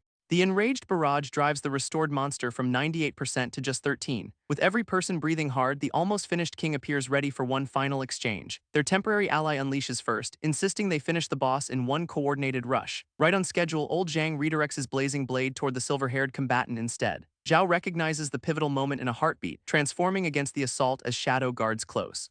The veterans reveal their contempt, ridiculing a sub-level 10 candidate for expecting genuine partnership. They cite slaughtered comrades and the stolen twin blade kill as their target counters calmly. He never trusted them either, and his remaining strength shocks the Shadow Guard user. Behind the treacherous humans, the injured king rises and openly chuckles at their betrayal. Trapped between three lethal foes, Zhao triggers breakthrough limits, embracing superior ruthlessness at last. Elsewhere, Yezi follows the map through a narrow tunnel, with treasure apparently just ahead. Without Driver Bro, he frantically hopes no monster stops either advance or retreat. Drawing near the chamber, Yezi abruptly catches a pungent scent of blood and freezes in dread. Horrified, he invokes 4 ancestral families, each god and each Buddha for protection. The treasury chamber contains a purple chest encircled by bodies, severed limbs, weapons, and skulls. Discovering no moving threat, the reassured scavenger disregards his fear as a false alarm. He concludes rival map holders reach the chest first, only to meet its guardian. Thanking 3 dead pathfinders for their sacrifice, he approaches the prize with ceremonial respect. The fierce rat drill seems absurdly small beside the chest's oversized skull-shaped lock. For one uneasy moment, brute force appears to be his only possible solution. Then entering the treasure zone automatically generates a perfectly fitted golden key for him. The chest opens, raising excited queries about what treasure this supposedly gray-level dungeon contains. Inside lies a green-level silverstone crossbow and matching black feather arrows with bonus damage. Delighted, Yezi leaves behind his slingshot era and pledges Changzi a triumphant armed return. Right then, the supposedly dead chest guardian lunges from the rear with claws extended.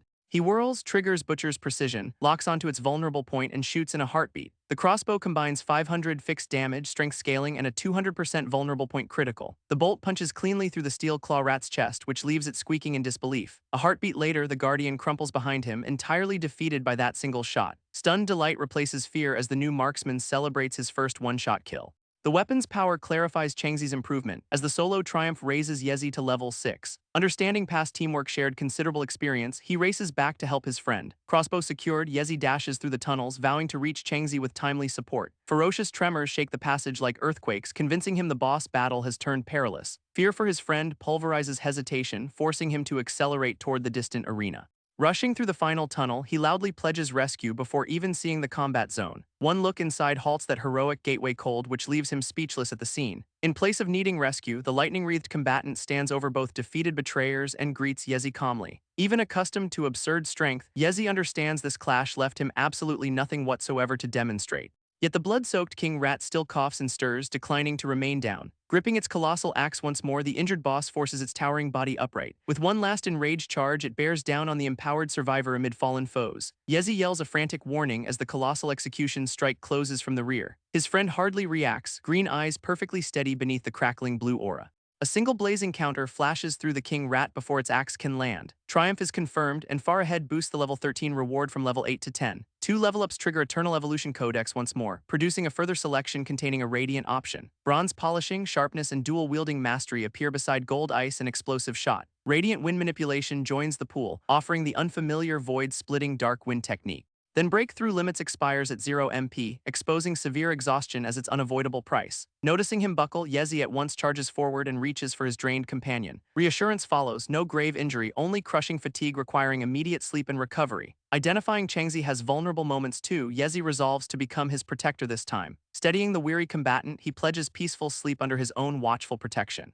The cave abruptly convulses, announcing that the boss's death has begun collapsing the dungeon. Bearing his friend, Yezi recalls their previous portal survived a while after its dungeon started crumbling, yet recovery is incomplete, and Hailey or Huang Jun might be waiting outside for revenge. He chooses to reach the gateway, then delay departure until the final possible second. That meticulous plan at once meets a level 6 steel claw rat bursting into their route.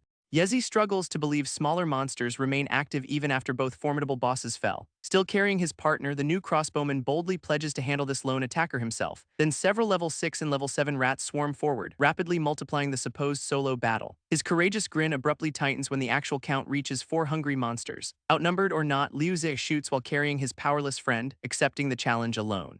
With each shot, he renews his pledge that this time, Changzi receives protection. Outside, level 27 Deputy Administrator Huang Jun commands armed followers to watch the collapsing portal closely. Anybody emerging outside his faction will be killed according to their ready plan. Level 28 Deputy Administrator Hailey gives his own followers the same murderous command. In the same moment, Zhang Dahua reports everything to Administrator Jiang from a busy medical station. Jiang rejects his fatal oath, reminding him that his wife and children still need him. Zhang states their young rescuer resembles Jiang's younger self and could possess formidable backing. The administrator agrees that sending capable allies to escort injured survivors matches his old style. By wrong reports, Huang Jun and Hailey have surrounded the exit, targeting each unaffiliated survivor. Their ruthless commands guarantee immediate execution without queries for anybody outside their respective factions. Jiang scoffs since successful survivors become company people, whose examiner should punish open interference. Bai counters that such bold foes must already possess preparations against the company's response. Horrified, Zhang understands their young friends could emerge directly between two murderous forces. Jiang gathers his combatants and pledges personal protection if Zhao Cheng's group appears. Reassured, Zhang trusts that public pledge more than gold, regardless of whatever peril awaits. Bai softly wants to know whether making that commitment means Jiang at last respects the talented outsider. Jiang denies admiration, yet calls the well-connected survivor their best ladder toward a greater future. Protecting him serves every person's ambitions, although Bai suspects considerably warmer feelings hiding underneath. That teasing earns a sharp threat to stop talking before Jiang rearranges his mouth. Back underground, Zhao at last wakes from weary sleep and questions how much time passed. Fading dungeon lights reveal imminent collapse, which makes him urgently call for Yezi and escape. Yezi answers weakly, cautioning that Huang Jun and Hailey probably have killers waiting outside. His blood-soaked body can hardly move, despite reaching level 8 with 12% experience. He proudly clarifies that he carried Zhao while single-handedly defeating all 4 Steel Claw rats. Understanding Yezi absorbed each injury protecting him, the shaken survivor wants to know whether he can walk. A strained answer claims yes, yet his devastated condition makes that pledge painfully uncertain. Zhao shoulders him instead, choosing to face whatever waits beyond the portal together. Yezi agrees with a smile, ready to cross any mountain of knives beside his brother. A lone figure enters the glowing portal, in a heartbeat drawing each waiting faction's attention. Armed crowds press closer, each group hoping the approaching survivor belongs among their own. From a rooftop, the hooded company examiner observes the trial's apparent true winner emerge. Her butler disregards this lower-level test and cautions failure would merely mean disappointed expectations. She maintains her chosen person will appear, rejecting any supposed difference between nobles and commoners. Zhao steps through the light carrying Yezi, carrying both weary brothers outside alive. Blood and healing energy cover them, yet his forward stare remains entirely unbroken. The examiner recognizes both friends and marvels that Chengzi is carrying fragile Yezi. Neither hostile faction recognizes them, at once provoking enraged demands for their missing brothers. Huang Jun, without emotion, wants to know whether these two were the dungeon's only surviving candidates. Hailey roars for his absent combatants, accusing the newcomers of hiding them somewhere. Zhao calmly announces each missing combatant dead by his hand, including several encountered earlier. Enraged followers demand their heads as sacrifices and pledge no one leaves here alive. Both deputies order them torn apart since the priceless company positions escape their factions. As crowds charge, Zhao senses every person except Huang Jun and Hailey is weaker than dungeon entrants. He draws his blade, understanding both factions sent their strongest available combatants inside. Flame enchantment ignites while he welcomes these attackers as whetstones for 2 new attributes. Bronze sharpness grants 15% armor piercing as radiant wind manipulation summons strengthening gales. His level 9 choice was practical sharpness, followed by wind manipulation at level 10. Now those fresh powers enter live testing as he triggers wind manipulation's Call Wind. Call Wind whips sand and rubble into a ferocious tornado, blinding the charging attackers. Flame enchantment catches the gale, transforming that sandstorm into a rapidly rotating inferno. Scattered followers burn and panic as the firestorm entirely obliterates their coordinated attack. Huang Jun acknowledges the newcomer's skill, at last understanding how his missing combatants died. Hailey discovers the combination sinister, unable to determine whether wind or fire defines it. Zhao declines to clarify either ability, dismissing their intrusive curiosity with entirely cool contempt. Both deputies still underestimate him as simply level 10, calling further conversation wasteful. Yezi requests release for the coming duel, yet Zhao concedes that would change nothing whatsoever. His earlier arrogance was deliberate, forcing a further formidable figure to publicly choose a side. Bewildered but intrigued, Yezi wants to know exactly who should make that stand. The anxious examiner considers intervention, yet her butler calmly states that remains unnecessary. Somebody capable of stopping both deputy administrators has already softly reached the combat zone. Huang Jun and highly charged personally, with one demanding revenge for his slain woman. Zhao declines Yezi's plea to flee since the expected protector has at last arrived.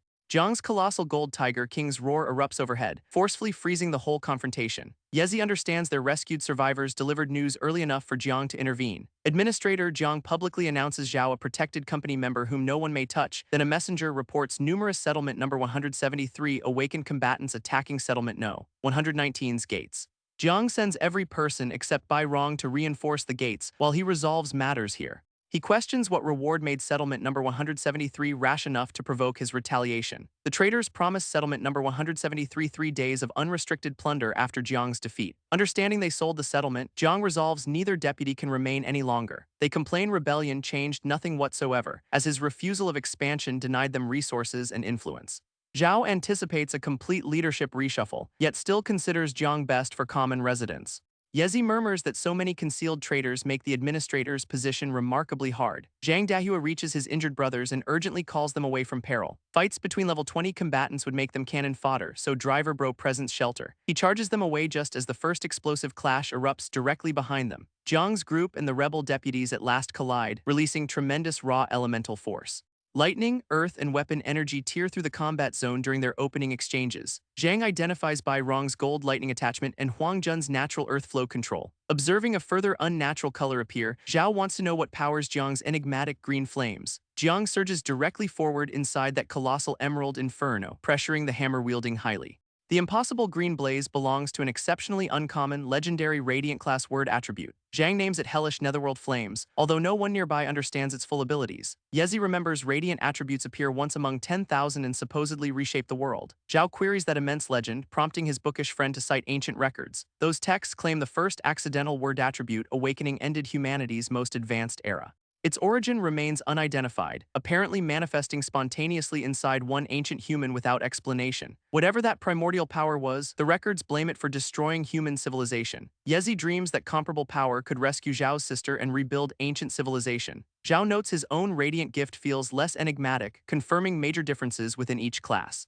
Eternal evolution might ultimately grant terrifying power, yet controlling something world-ending could consume its wielder. Highly declines to fear Jiang's radiant advantage and announces his own attribute equally formidable. Triggering the oddly named gold-bronze giant attribute transforms him into a hulking powerhouse. This second ability shocks the observers, demonstrating immense strength differences even among gold attributes.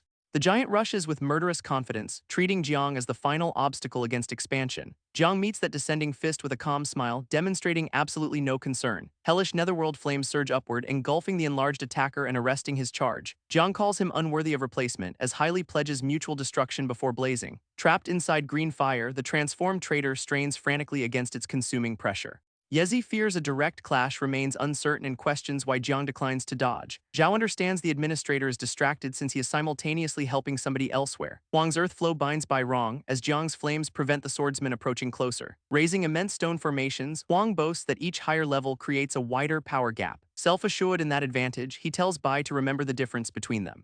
Crushing earth spikes converge on the restrained deputy as Jiang urgently commands resistance. Green netherworld flames race through the earthen prison, attempting to shield their trapped ally. Huang maintains no fire can contain earth and carries on, tightening his crushing attack. Confronted by possible defeat, Bai announces he never regretted following Jiang during this life. A further immense eruption tears across the combat zone, swallowing shattered earth beneath blazing energy. Assuming Bai is finished, Huang calls highly and volunteers to help kill Jiang together. Zhao abruptly returns wreathed in blue energy, announcing he has come to help the trapped deputy. Bai marvels that his rescuer gained such power after being below level 10 yesterday. He cautions this state is brief and demands they kill Huang now. Bai agrees without probing. Hearing an approaching rush of wind, Huang understands somebody else is charging into the clash. The rescued Bai and his ally launch a synchronized assault, catching the Earth controller between blades and power. Discovering Bai alive stuns Huang, who understands the young outsider must have shattered him free. Their relentless two-sided attack keeps Huang airborne, denying the level 27 traitor any stable footing. Bai's lightning-loaded slash drives through Huang's defense as the newcomer's wind-backed pressure leaves no escape. Blood-soaked yet enraged, Huang vows he will take both their lives for wounding him. Observing from safety, Yezi begs to help Changzi, yet Zhang declines to risk every person. At the gates, weary defenders report faux ancient firearms and vow to endure until reinforcements arrive. Settlement 173 Administrator Tian Huagang, level 27, pledges his raiders total freedom after the breakthrough. Armored vehicles answer his command with a coordinated barrage, pounding Settlement 119's defenses from afar. Back on the rooftop, the hooded examiner questions why her butler still has not intervened. The veteran calmly asks which side she actually anticipates him to assault now. She announces Zhao and his companions already passed, which makes them company people under his protection. Then she commands him to expel Settlement 173's invaders, insisting his strength can handle them.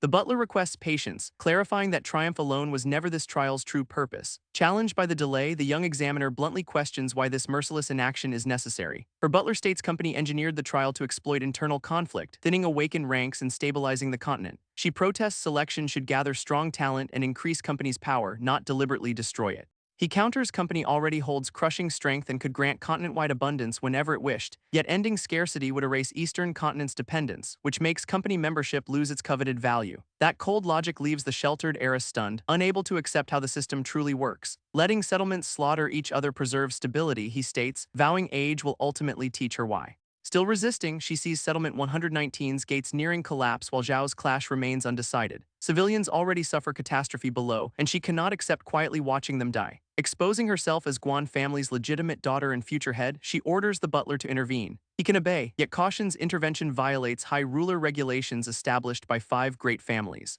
She weighs punishment against abandoning more than 1,000 innocent civilians to slaughter. Brahma Company rules countless eastern settlements, yet 5 great families stand above even that empire. Their leaders form Supreme Council, the body deciding each major policy across the east. Rival interests force the council to impose high ruler regulations upon all 5 bloodlines. Article 9 forbids excessive interference with commoners outside family territory, punishing violators with confiscation and dwelling arrest. Losing resources is tolerable, yet 30 days barred from dimensional dungeons could cripple her growth. Other heirs would surge ahead, forcing Guan family to spend immense resources closing the gap. Before she chooses, a messenger declares Settlement 119's gates have at last been breached. Tian Huagang commands his raiders through the opening, insisting they carve their way inside. Raiders flood inside, openly demanding resources, supply tickets, food, and threatening defenseless civilians. Families run through the streets as attackers chase them, panic exploding behind shattered defenses. Tian personally grabs a fleeing woman, announcing Uncle Tian will take care of her. Across the settlement, raiders assault residents and threaten anybody hiding precious supply tickets. Observing the destruction, the Guan heiress declines to tolerate smashed homes and terrorized citizens. At last, the examiner identifies herself as Guan Ju, ordering Guan 36 to expel Settlement 173. Her attendant accepts without a moment's hesitation or complaint, formally acknowledging the eldest daughter's command. A violet streak slams through the rooftops as Guan 36 unleashes toward the invasion. She anticipates her father may condemn this impulsive choice, trusting he will understand later. Then she races toward Zhao, as Guan 36 privately queries her soft-hearted future leadership. Despite those doubts, the attendant announces himself Guan family's death warrior and triggers his concealed attribute. Lightning-wreathed coils sweep across the invasion, snatching multiple raiders before they can react.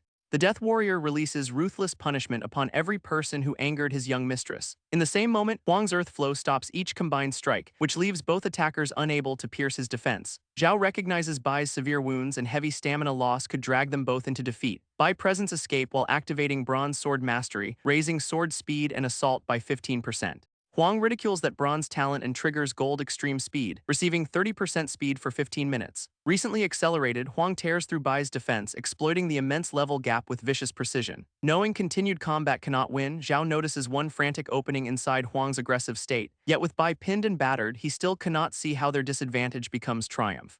Cornered amid shattered stone, he abruptly hears familiar allies rushing back into peril. Yezi triggers weak point detection, marking the left side of Huang's Earth Flow for his closest friend. Without a moment's hesitation, he trusts that call and rushes straight toward the exposed left flank. Bearing Yezi, Zhang marvels at the absolute trust connecting these 2 sworn brothers. Forcing weak point detection while injured empties Yezi's remaining strength, which leaves him entirely drained. He stacks Headshot Strike, Flame Enchantment, Sharpness, and Breakthrough limits into one decisive blow. As Huang targets Weary Bai, the blazing retaliatory strike rockets straight toward Earth Flow's vulnerable side. Both commit everything to their final assaults, each believing triumph hangs on this collision. The flaming, armor-piercing strike shatters through Huang's weak flank and sends him flying.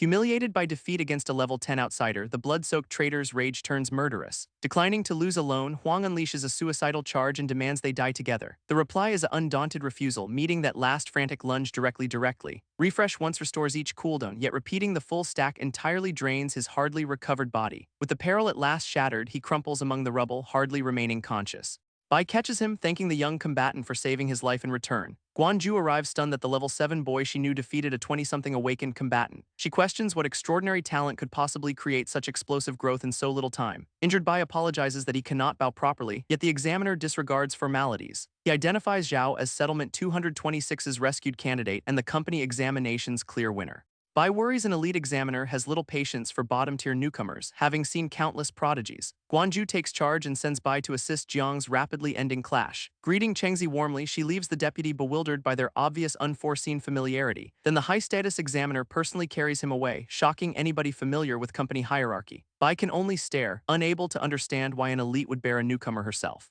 Suspecting concealed power behind the boy, he understands Jiang's earlier investment may prove brilliantly judged. Elsewhere, Jiang announces interference finished and prepares to claim Hailei's head at last. The bronze giant unleashes one final golden charge, declining to admit inevitable defeat. Jiang in a heartbeat silences his boast with a colossal wave of green netherworld flames. The infernal torrent consumes the traitor entirely, which leaves only a scorched skeleton behind. Standing untouched amid drifting fire, the administrator calmly smokes over his fallen rival. Bai arrives, and Jiang credits him with helping Zhao kill Huang before suggesting gate defense. The deputy clarifies a further powerhouse already handles invaders, then urgently raises a stranger subject. Asked what happened, he prepares to reveal the examiner's extraordinary treatment of Zhao. Bai verifies the examiner carried the unconscious winner away upon her own back. Jiang concludes no common patron would value him so profoundly. The enigmatic identity exceeds each assumption. Bai wildly guesses their young ally could be some major figure's illegitimate son. The thoughtful administrator accepts that outlandish theory as surprisingly likely based on evidence before him. If Zhao can climb beyond Jiang's reach, securing influence now could unlock impossible achievements later. After the fights, daylight returns across Settlement 119's surviving residential district and quiet streets. Entirely spent, he at last sleeps beneath clean blankets inside a comfortable dwelling in safety. After 3 unconscious days, he jolts awake in an unfamiliar bed, muscles bandaged and alert. Yezi appears with mutated cassava porridge from home. Delighted Chengzi at last opened his eyes. Still disoriented, he asks where this comfortable chamber is located and what happened.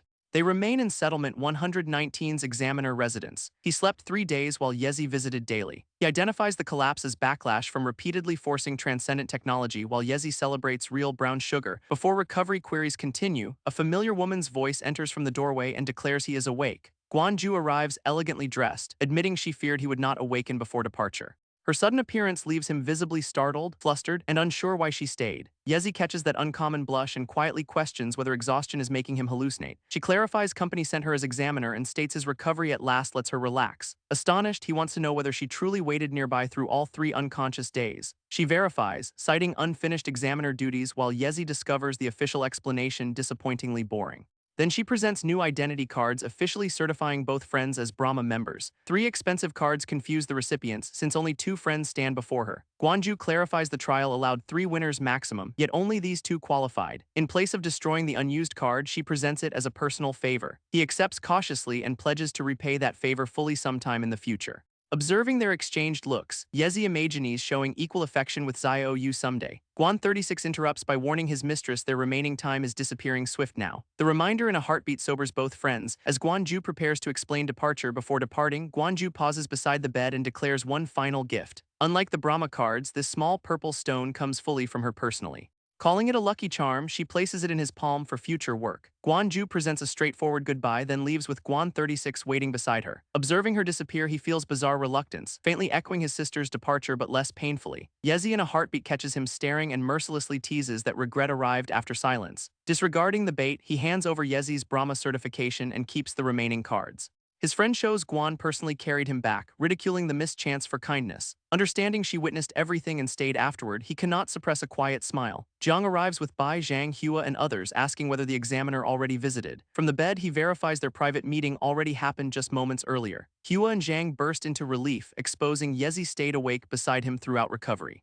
That confession at once draws his attention to his best friend, whose abrupt silence seems suspicious. Yezi has already fallen asleep clutching his new card, hiding 3 sleepless nights behind jokes. Jiang moves forward and extends a hand, which leaves the recovering combatant momentarily bewildered. He thanks him for saving Bai and apologizes for his earlier cold hospitality. The answer forgives everything, praising Jiang's uncommon concern for common survivors and claiming personal choice. Such straightforward sincerity catches the seasoned administrator entirely off guard and momentarily leaves him speechless. Delighted, Jiang calls the youth interesting and commands Bai to bring their ready item. Bai presents Settlement 119's gratitude inside a sealed box, requesting Chengzi accept the gift. Astonished by the grand wording, Chengzi wants to know whether this gift truly represents each resident. Jiang clarifies Guan 36 only intervened since Zhao now carries exceptional company status. Without that intervention, Settlement 173's raiders would have devastated every person, which makes this reward fully deserved. Although the full logic escapes him, the practical survivor happily accepts any available benefits. Before the meeting concludes, Jiang mentions Hua has ready a personal request of her own. The uneasy young woman moves forward, in a heartbeat catching the bedridden recruit entirely off guard. Blushing fiercely, she at last struggles through a hesitant address to Brother Chengzi, then determination erupts. Hua begs to follow him forever, vowing she will never regret it. She maintains every person will miss them and asks only for whatever spare support they can offer. Jiang clarifies the offer is grave. Hua genuinely wants to follow him voluntarily. He queries that choice, reminding her about Settlement 347 and warning his route presents no benefits. She shows Jiang approved relocating her whole community here, guaranteeing them a safer, steadier life. Unable to lead every person herself, Hua trusts his strength and courage can leave a world-changing mark. She pledges never to become dead weight, insisting her strange first attribute will prove useful. Yezi abruptly shatters the solemn mood by laughing so hard he cannot restrain himself. His outburst infuriates Hua, who wants to know what exactly sounds so ridiculous. Still grinning, Yezi supports her entirely, predicting their group will achieve greatness under Chengzi. Taking sudden initiative, the closest friend requests Zhao's remaining spare certification for one moment. He hands that card to Hua, welcomes her aboard, and demands unwavering loyalty whenever Chengzi presses forward. Hua accepts without a moment's hesitation, then uncovers the certification already bears her portrait and external affairs title. Yezi shows his own card was blank until moments ago, confirming Hua's was not specially ready. Jiang clarifies these premium certifications automatically recognize confirmed personnel and bind themselves to their owners. Their company carriage has arrived outside, signaling recovery time and farewells are officially over. 3 armored mutated horses pull the standard newcomer transport, impressive despite receiving no special treatment. The recently expanded trio heads outside and approaches their waiting company escort together. Their gray-haired driver invites every person aboard, vowing to explain company entry procedures during journey. Yezi celebrates freedom to roam the immense world, as Hua questions what nonsense he means. Before departure, Jiang halts Zhao Cheng and presents one final piece of hard-earned advice. Company is no paradise, he cautions. Changing merciless reality means protecting common survivors from loss. If existing systems fail that goal, Jiang urges him to forge better rules through strength. Within the carriage, Yezi observes his friend has remained unusually quiet since they boarded. He disregards it as spacing out while privately weighing company mysteries, strength, and his sister. Their quiet driver observes the brooding recruit and invites any query troubling him. He names Settlement 725 as their destination, home of Company External Affairs Squad 63. All 3 are common squad members, matching driver Luo Pingxi, commonly nicknamed Honest. Discovering that nickname questionable, the curious newcomer bluntly wants to know whether coworkers bully him. Honest denies it, clarifying his low-class origins and predicting talented newcomers will soon advance. That answer shows squad contributions can earn promotion and release from this basic assignment. Honest verifies adding nobles can escape the squad even without proving themselves through contributions. Noticing a route toward his sister, he questions what contributions Settlement 725 will demand. He directly asks which work can earn enough company contributions for a swift promotion. Honest presents truth or lies. Zhao chooses truth, questioning why they should differ. Only 2 swift paths exist: suppress rebellious workers or help administrators double blue crystal production. The answer uncovers Settlement 725 as company's crystal source, where exploitation constantly provokes lower-class rebellion. Imagining crushed miners beneath elite control, he wants to know what blue crystals actually are. He also queries why upper-class rulers need this enigmatic resource badly enough to maintain oppression. Honest privately assumes a celebrated genius could never understand the lower class's suffering. In place of answering, the driver buries his resentment and urges the mutated horses onward. Hua detects that resentment, verifying their new destination is a further profoundly troubled settlement. Soon the fortified towers and crowded streets of prosperous Settlement 725 rise directly ahead. Residents welcome Lord Luo and excitedly announce that he brought fresh blood into company. Yet wealth hides misery. Civilians wear worse clothing than Settlement 119's people and rarely smile. Noticing something alarming beyond the carriage, the wordless newcomer asks every person to look. A long procession of weary laborers struggles through the street carrying immense sacks. Yezi queries their burden as Hua's aura perception verifies each weary carrier is awakened. Considering awakened stamina, they realize those sacks must be savagely heavy despite the workers' strength.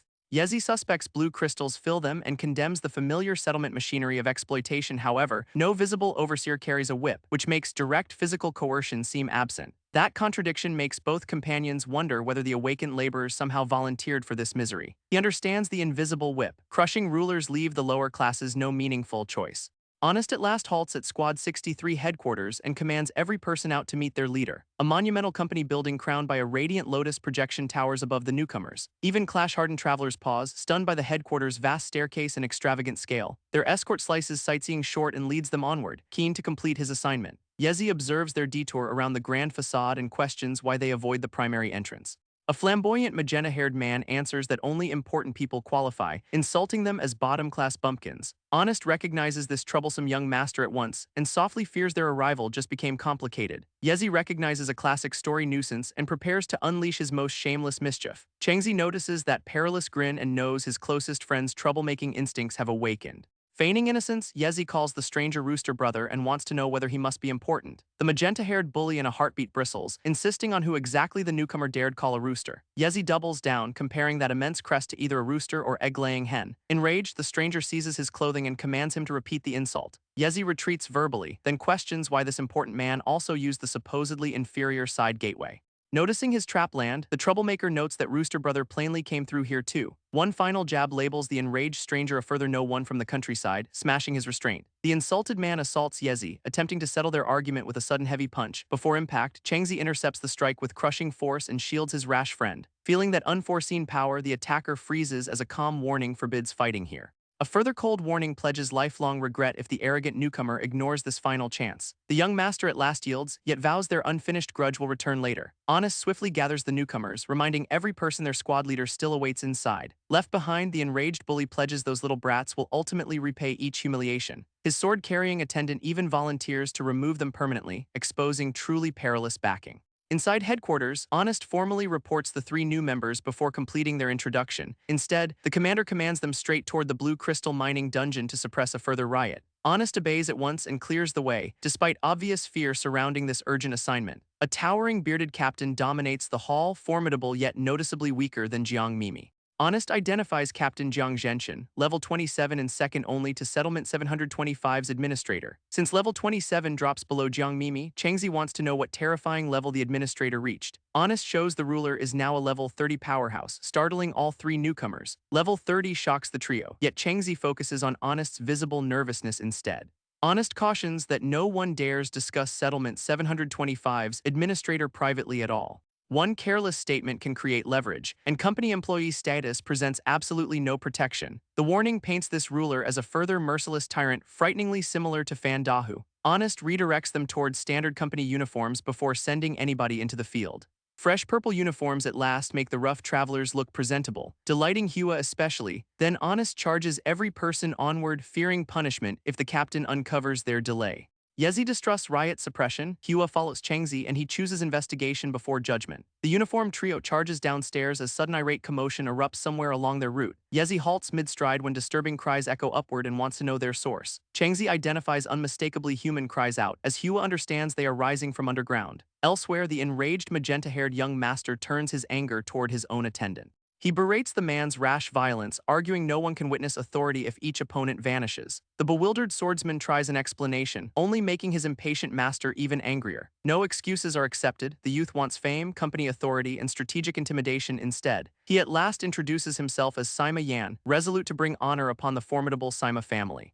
His battered attendant praises honor bringing young master before nervously correcting the title to young master Yan. Advancing onward, Honest concedes he never expected the newcomers would challenge somebody from Sima's family. Yezi naturally wants to know whether that colorful nuisance carries a truly dreadful reputation locally. Honest verifies Sima Yan offends people constantly, yet no one crosses Settlement 723's administrator's son. Hua queries why company would specially recruit somebody whose privileged behavior causes endless trouble. Since 17-year-old Sima already reached level 11, Honest classifies him as a genuine genius. Yezi and Hua privately classify themselves as young geniuses too, proudly comparing their current levels. Then both remember Chengxi's impossible growth and realize their leader stands beyond common genius. They enthusiastically crown him a genius among geniuses, earning only his thoroughly unimpressed stare. Captain Zhang abruptly storms down the corridor, ordering every person aside without slowing his stride. Yezi quietly labels the intimidating older captain rude as the newcomers swiftly clear his route. Honest bows respectfully, yet his superior disregards the whole group with a harsh command. Honest cautions a grave criminal is imprisoned below, forbids involvement and refocuses every person on the riot. As leaving headquarters, Changxi suspects Honest is hiding something important about that underground prisoner. Their destination is Blue River Ice Forest, a green-level dungeon encircled by workers and sentries. Weary miners refuse a further entry, cautioning the dungeon's monsters keep strengthening and every person will perish. After laboring more than 10 consecutive days, they demand the straightforward right to rest. A vicious company officer seizes one protesting woman, ordering continued work under threat of death. Unable to resist, she bids Brother Hao farewell while he frantically reaches toward her. The officer raises his weapon to enforce obedience, escalating exploitation into open violence. Before the blow lands, a sudden precise intervention knocks his attacking hand aside. Yezi moves forward with the others, angrily demanding why company personnel assault weary workers. The aggressor is Jia Ping, Squad 63's deputy leader, who brands resistance rebellion against company. Honest nervously clarifies the newcomers arrived under Captain Zhang's commands to help suppress this riot. Jia twists those words into mockery, looming over the escort for calling this resistance a riot. Then he hits Honest aside, asking whether these meddling outsiders are truly his newcomers. Hua angrily challenges Jia's imagined right to attack people merely since he holds authority. A further squad member insults her and asks the deputy leader for permission to teach obedience. Jia authorizes force, ordering his subordinate to show the newcomer who orders this territory. The keen enforcer triggers gold word attribute valor and rushes with shadowy purple energy. Changxi halts Yezi from intervening, trusting Xiaomin can effortlessly handle this challenge herself. Rejecting intimidation, she triggers gold scent control and unleashes a deliberately chosen odor. The crushing smell in a heartbeat disrupts her charging opponent, who at last recognizes her strange attribute. The unbearable odor sends Jia's enforcer flying powerlessly before Hua drives him back toward the ground. She follows at once with a crushing downward kick, smashing the reeling officer into shattered earth. Standing over her defeated senior, Xiaomin proudly announces she is no fragile woman anybody can bully. Yezi marvels at her strength, recalling she protected injured survivors while fighting two level 10 opponents. Noticing his subordinate humiliated, Jia fiercely condemns the newcomers for daring to strike their seniors. In place of attacking Hua, the deputy leader savagely punishes his own failed enforcer for embarrassing him. Honest kneels and begs forgiveness, accepting blame while Xiaomin understands how vicious this hierarchy truly is. Rejecting that plea, Jia triggers Bronze Headshot Strike and prepares a deliberately crippling blow. His empowered fist detonates against the ground with enough force to shatter the whole clearing, yet Chengxi catches the assault at its center, halting Jia's supposedly unavoidable strike barehanded. Honest gazes in disbelief, identifying Zhao Changcho's to shield him despite each warning. He takes full responsibility for confronting the officers, inviting their enraged superior to target him instead. Jia accepts the challenge, choosing this arrogant newcomer must become an example for future discipline. The level 17 deputy transforms through bronze giant lizard power, receiving tremendous strength, stamina, and speed. Before engaging the monster, Changxi commands Honest and his companions away from consequences he willingly accepts. Reduced rationality only feeds Jia's killing urge, and he pledges to justify murder with paperwork afterward. Confronted by the transformed predator alone, the newcomer remains composed, ready to measure his growing power. Observing the lizard charge, he judges it painfully slow and only slightly stronger than before. He effortlessly avoids the crushing pursuit while Jia obliterates everything nearby and ridicules his responsibility. Horrified workers reveal transformed Jia approaches level 19 physically, which makes resistance seem entirely impossible. Xiaomin starts gathering her scent power once more, resolute to support the clash if necessary. Yezi halts her, clarifying Chengxi will request assistance himself whenever he actually needs it. Self-assured in his partner's limits, he smirks that this perilous duel is simply playful exercise. Honest still cautions their defiance invites disaster, insisting quiet endurance would have kept Jia from killing. His resignation frustrates Xiaomin, who knows cowardice invites lifelong bullying while bold resistance attracts ruin. Yezi disregards that fear, teasing whether Honest truly is convinced the newcomers arrived without formidable backing. That query triggers Honest's memory of collecting the trio from settlement number 119. He remembers a magnificent Guan family transport column departing there, fit for one of its direct descendants. Convinced these recruits carry great family protection, he assumes even Captain Zhang cannot harm them. Reassured by his shrewd guess, Honest imagines accepting blame could at last earn him advancement. In the same moment, Yezi secretly tells Xiaom and their friend will marry into Guan influence, although that remains speculation. Still dodging, the silver-haired combatant challenges Jia to reconsider, insisting that he stop hiding. Consumed by rage, the transformed deputy roars for his elusive opponent to battle directly. Accepting the invitation, he triggers his own bronze headshot strike and unleashes a direct retaliatory strike. Jia recognizes the matching attribute, grows even more enraged, and commits entirely to killing him. Their empowered assaults collide, releasing a golden explosion that rips to pieces the already shattered clearing. The exchange becomes a ruthless barrage, with repeated impacts battering the giant lizard's armored body. One final crushing hit unleashes Jia across the ruins as stunned subordinates cry out. His transformation crumples, which leaves the deputy leader human once more, blood-soaked and unresponsive among rubble. Jia's officers rush to inspect him while a further commands Captain Jiang notified of the newcomer's defiance. With Jia defeated, the abused workers seize their best opportunity and flee before reinforcements arrive. The pink-haired woman presents a thankful farewell, and her stone bracelet catches the victor's attention. Those polished beads awaken a memory of the similar bracelet his sister once gave him. He reflects that his missing sister would now be around the fleeing woman's age. Nearby, the battered Jia regains consciousness, coughing painfully while his worried officers seek instructions. Still consumed by humiliation, he ignores his condition and commands them to kill the brat. His subordinates recoil, pointing out their superior already lost and they cannot possibly win. Confronted by the calm newcomer, verifies their fear that approaching him would mean immediate destruction. Enraged even while hardly standing, Jia denounces their cowardice and orders every person to hold position. Instead, they carry him backward while warning that company will punish anybody who finishes him. Chengzi answers that absurd retreat with silence, merely turning toward the dungeon's actual mining operation. A long procession still enters the glowing portal, verifying Blue River as the crystal source. Unfamiliar with this precious resource, he begins questioning what blue crystals actually are. Loaded workers steadily haul covered sacks from the portal toward a guarded storage building. Seeking evidence directly, he asks one laborer to open a sack and reveal its contents. The exposed crystals radiate strange cold, which leaves him curious whether they could forge weapons. The worker desperately covers them, clarifying sunlight melts the cargo needed to feed his family. That fragility rules out common weapons, which makes their immense strategic value even more enigmatic. Overhearing his queries, Jia secretly concludes that curiosity can lure this perilous newcomer toward death. Pretending cooperation, the deputy suggests entering Blue River since people inside currently use the crystals.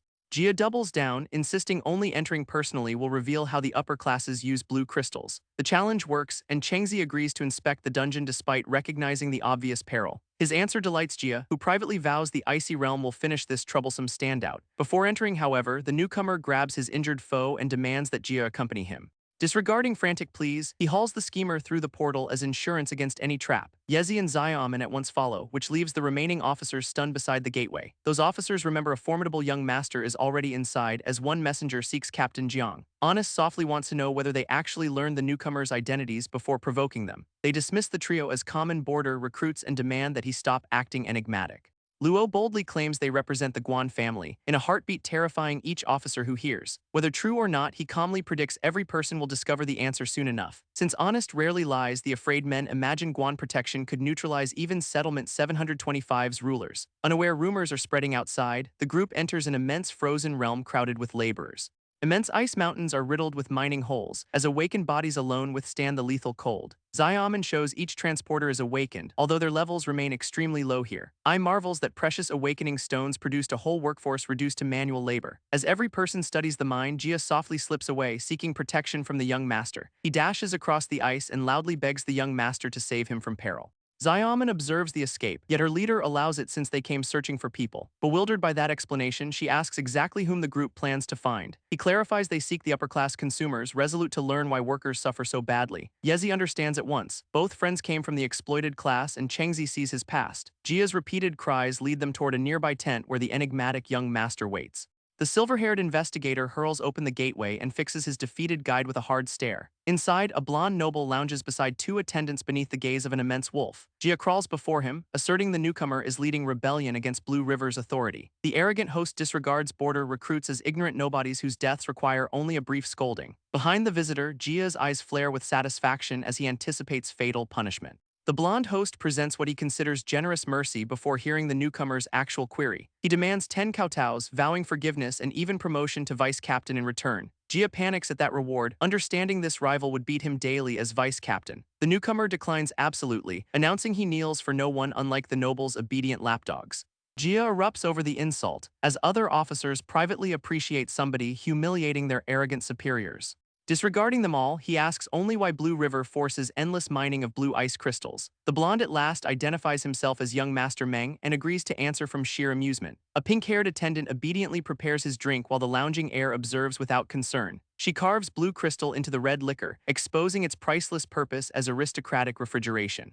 Disgusted, Changzi understands weary miners are worked non-stop simply to chill wealthy people's alcohol. Meng claims his family generously sends unawakened poor people into free word attribute challenge trials. His mother runs Blue River, ensuring the Meng family never exhausts its supply of crystals. Meng disregards awakened laborers as naturally suited for hard work, treating exploitation like harmless practicality. Changzi condemns that excuse and its vicious cost, as Yezi gets embarrassingly distracted nearby. Jia frantically urges his patron to respond, fearing this undaunted newcomer will retaliate after leaving. Meng at last commands his men to break all three newcomers' legs and prevent their escape. Four clash-hardened vice captains enthusiastically accept, encircling the trio with murderous confidence within the tent. Their transformations activate together, releasing four monstrous forms as Yezi and Xiaoman prepare defenses. The silver-haired combatant commands both companions back, calmly claiming each vice-captain for himself. Trusting him entirely, Yezi pulls Xiaoman away before the four transformed foes can strike. He triggers backlight, releasing his bodily and true chi limits beneath a blazing blue aura now fully powered. He thanks Meng for the confession and pledges to win without guilt. Xiaoman worries about four opponents, yet Yezi boasts his brother could crush a further just as effortlessly. Before anybody finishes doubting him, a colossal blue impact tears through the frozen combat zone. One vice-captain slams face-first into the ice, earning Yezi's delighted approval from safety. The same explosive counter sends each transformed attacker tumbling powerlessly through shattered walls and debris. Meng faces the untouched challenger next, praising such uncommon strength before accepting the open challenge. Still lounging smugly, the heir queries whether this enraged newcomer actually dares touch him. He shows his mother is Settlement 725 Bureau's regional administrator, a formidable level 30 powerhouse. Certain her position guarantees retaliation, Meng cautions that harming him means never seeing tomorrow's sun. As his horrified attendant pours more wine, a careless splash stains the outside of his glass. Meng in a heartbeat executes her with an energy shot, raging that she cannot even pour alcohol properly. The battered patron still presents one final chance, insisting on submission while grudgingly acknowledging his opponent's strength. He receives a wordless answer when his challenger's lightning-wrapped fist fills his widening blue eye. Declining to kneel as promised, the powered combatant drives that fist directly into Meng's face. Nearby miners notice the commotion but avoid involvement, assuming a further routine case of aristocratic bullying. The resulting eruption splits the icy terrain, which leaves Yezi astonished by his friend's crushing force. When the debris settles, Meng lies blood-soaked and horrified while his remaining captives stare in shock. Two women beg for mercy, exposing Meng kidnapped them and dragged them into Blue River. Identifying fellow victims, he spares them and pledges to return after handling the consequences. Rejoining his companions, he concedes this assault at last created trouble even he cannot effortlessly escape. He teases Xiaoman that her supposed husband is doomed, then threatens to blame both companions. Yezi rejects the insult, as Xiaoman quietly resolves to battle beside brother Cheng regardless of whether she perishes. Dropping the joke, their leader states survival now requires following one perilous route forward. They must defeat Ru Guang's faction, destroy this dungeon, and conquer the Falling Star Corridor. Yezi erupts with excitement, thrilled that Changzi at last proposes a bold operation worthy of them. Xiaoman cautions each manager and captain ahead is level 30, which makes their escape almost impossible. He counters that relentless dungeon grinding will ultimately make them sufficiently strong to defeat each manager. The declaration restores Yezi's fiery confidence, although Xiaoman still doubts they can actually succeed. No one knows the outcome, yet he maintains fighting forward beats, running away with their tails tucked.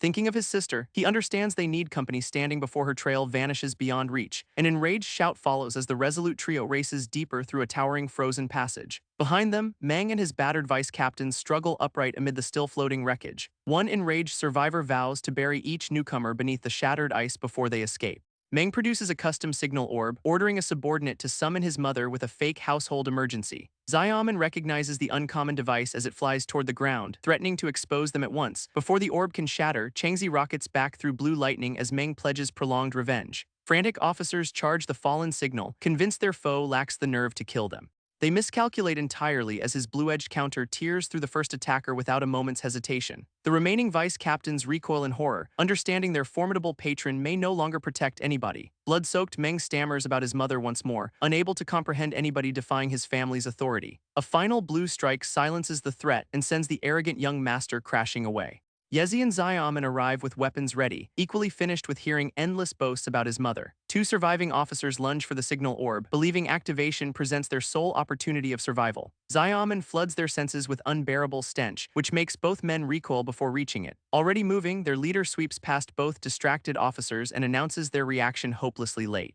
One horrified survivor leaves behind the battle, choosing only an immediate report to the Lord might save him. He dashes across the frozen wasteland, frantic to outrun the lightning-charged executioner behind him. Mistaking silence for safety, the fugitive turns and boasts that no one can lay hands on him. A crimson blur flashes across his vision, in a heartbeat proving the weary man's confidence disastrously misplaced.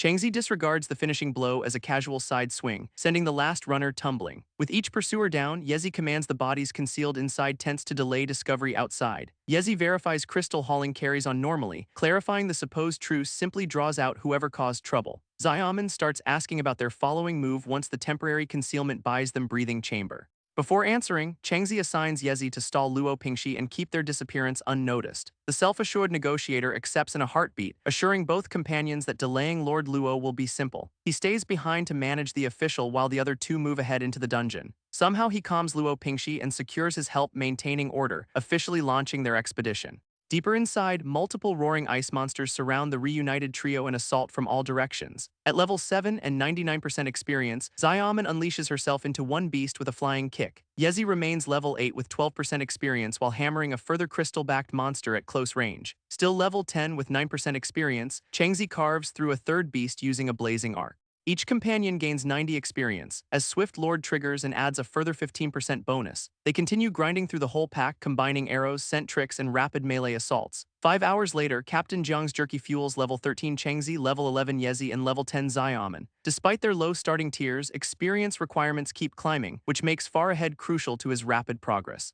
Their greatest obstacle is no longer combat difficulty, yet finding enough monsters to sustain leveling. During the break, Xiaomin at last raises a query she has been holding since their meeting. She shows that her strange senses can smell word attributes as his aura feels exceptionally thick. Understanding she has detected something abnormal, he softly weighs whether explaining his concealed is safe. Yezi nonchalantly deflects suspicion, arguing they originally approached Changzi since his talent was strange. Reassured by that explanation, Xiaomin agrees at once and lets the perilous query disappear. Behind his guarded expression, Changzi understands Yezi's immediate cover is what genuine trust feels like. Coming back to strategy, the trio concedes monster scarcity has become their greatest obstacle to further growth. Common ice bears cannot supply enough experience when their leader needs at least level 30. Xiaomin detects a crushing beast sent nearby, although her safer plan starts by clearing outskirts. Yezi rejects caution at once, insisting she guide them straight toward the richest leveling ground. Following her nose, they reach a ledge above the strongest source, whose stench defies description. The scale below shocks both men before either can properly process what they have discovered. Thousands of monsters crowd the frozen ravine, transforming their experience shortage into a perilous jackpot. Yezi questions how so many appeared, joking that dimensional beasts must somehow breed independently. Queries can wait until later since the trio unleashes its high-risk leveling operation at once. A cautiously thrown stone taps one horned beast, drawing the first bewildered stare from below.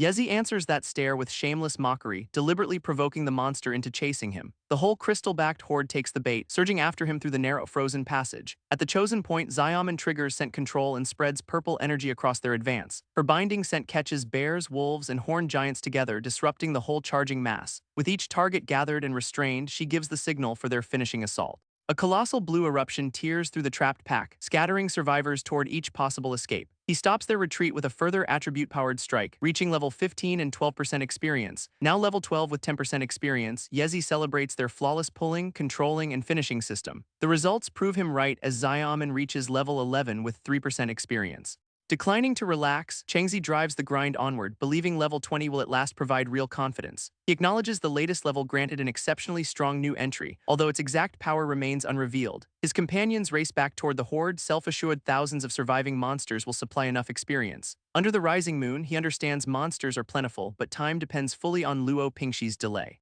Outside the portal, Luo Pingxi anxiously questions whether the bold pledge he heard could possibly be true. Yezi had promised their trio would end lower-class oppression within 2 days if Luo blocked each entrant, now doubting himself. The gatekeeper cannot imagine anybody overturning the settlement's whole order so swiftly. His fear centers on 2 dominant local powerhouses whose combined authority appears entirely impossible to overthrow. Sima Yan arrives with attendants, ridiculing Luo for standing alone without his usual flattering subordinates. Caught off guard, Luo concedes those men are within the dungeon but struggles to explain further. The impatient young master threatens to enter personally unless Luo at once halts stammering and answers plainly. Choosing honesty, Luo states the trio entered without explaining their actions, only asking him to guard. He repeats their pledge to create an earth-shattering event if no one crosses the portal behind them. That grand phrase catches Sima Yan's attention, transforming casual mockery into genuine curiosity about their plan. An attendant mentions young Master Meng is already inside, probably indulging a further merciless and senseless scheme. He cautions Meng would never spare the three newcomers, which makes their guarded gateway look suspiciously rebellious. The wary swordsman urges his master not to interfere with a possible revolt against superiors. Instead, that warning excites Sima Yan, who abruptly resolves this mystery deserves his personal involvement. He joins Luo guarding the portal, announcing no earth-shaking event can happen without Sima Yan present. Noticing his best chance for fame, he hopes the trio at last settles his long resentment toward Meng. Night gives way to dawn over Settlement 725, as an imposing estate remains brightly occupied. Inside, Administrator Jin Hui, the notorious Flesh Mountain Queen, discovers her son stayed away overnight. Her household verifies Meng never sleeps elsewhere, which makes his unexplained absence at once suspicious. A lounging official suggests the young master merely enjoyed himself too much and avoided returning home. Jinhui angrily silences that suggestion, hurling food across the lavish chamber at its speaker. She maintains Meng would return since several kidnapped women already waited locked inside their home. Convinced somebody interfered, the administrator storms out to discover who dared touch her priceless son. One horrified male companion attempts to calm his departing lover, insisting his error was accidental. Her enraged punch unleashes him through the residence, confirming this enraged mother needs no soothing. She vows anybody who harmed even one hair on Meng will personally learn the meaning of hell. By sunrise, the whole fortified estate erupts into hurried preparation for the administrator's departure. Servants, combatants, mounts, and supplies flood the halls while afraid staff scramble from her route. Jinhui's armed transport column rushes through the streets, threatening anybody who delays official business. At Blue River's level 15 maximum entry portal, Luo understands the administrator probably learned everything overnight. Recalling his promised 2-day delay, he questions whether any hope survives the approaching confrontation. Sima's attendant detects movement first, cautioning that at least 30 awakened combatants are approaching. The rash young master wants to wait and battle every person, boasting he can handle any number. His practical swordsman seizes him and retreats, insisting this incoming force is far beyond playful trouble. Luo observes the administrator's mounted column arrive shockingly swift and surround the dungeon gateway. A horned senior officer rides forward and wants to know whether young Master Meng remains inside. Luo truthfully states he only sentries the gateway and knows nothing whatsoever inside, frantically attempting to delay them. The Horned Commander lashes his face, calling him useless for declining to investigate the dungeon personally. Bleeding and shaken, Luo maintains abandoning his assigned post would violate the responsibility he accepted. The commander commands several sub-level 15 combatants through the portal to search for Meng at once. Luo stops their route and invokes Sima Yan's command that absolutely no one may enter. The senior officer challenges that claim, asking whether this trembling guard plans to oppose them. Losing patience, Jinhui issues a cold, direct order for her people to kill Luo. Her commander hesitates, cautioning that murdering a registered company member would trigger an official investigation. Enraged at resistance, she triggers Gold Air Punch, compressing surrounding air for full-strength ranged damage. The blast forces her commander forward while she threatens to kill him unless he obeys. Cornered by his administrator, the horned officer commands each combatant present to eliminate the lone guard. A ring of armed awakened combatants closes around Luo, blades drawn against one battered defender. Although horrified and badly hurt, he unsheathes his sword since retreat would betray everything promised. Yezi's 2-day pledge echoes in his mind, offering one fragile vision of hope worth defending. That hope matters more than survival, and Luo resolves he would rather witness it than surrender. He rushes openly, announcing his death will inspire more oppressed settlers to rise against their rulers. The attackers mock his low status and rush together, fully intending to erase that defiance. Concealed nearby, Sima declines lifelong cowardice and tells his attendant to kill him instead of hide. The loyal swordsman at last understands his master's resolve and turns back toward the frantic clash. As Luo takes a further slash, Sima commands his most faithful warrior forward, praising undaunted resistance. Obeying Sima, his swordsman triggers Bronze Lightning enchantment, adding electric damage and a 5% paralysis chance. One sweeping lightning slash blasts through the surrounding attackers in a heartbeat, breaking their numerical advantage. Numbed combatants cease to control of their limbs as the swordsman announces triumph can turn in a heartbeat. Sima joins him using Gold Sharpei Hound transformation, receiving 15% strength, speed, and defense. They shield injured Luo beside the portal, vowing no one enters while any defender remains alive. The Horned Commander recognizes Settlement 723's young master and asks Jin Hui for permission to act.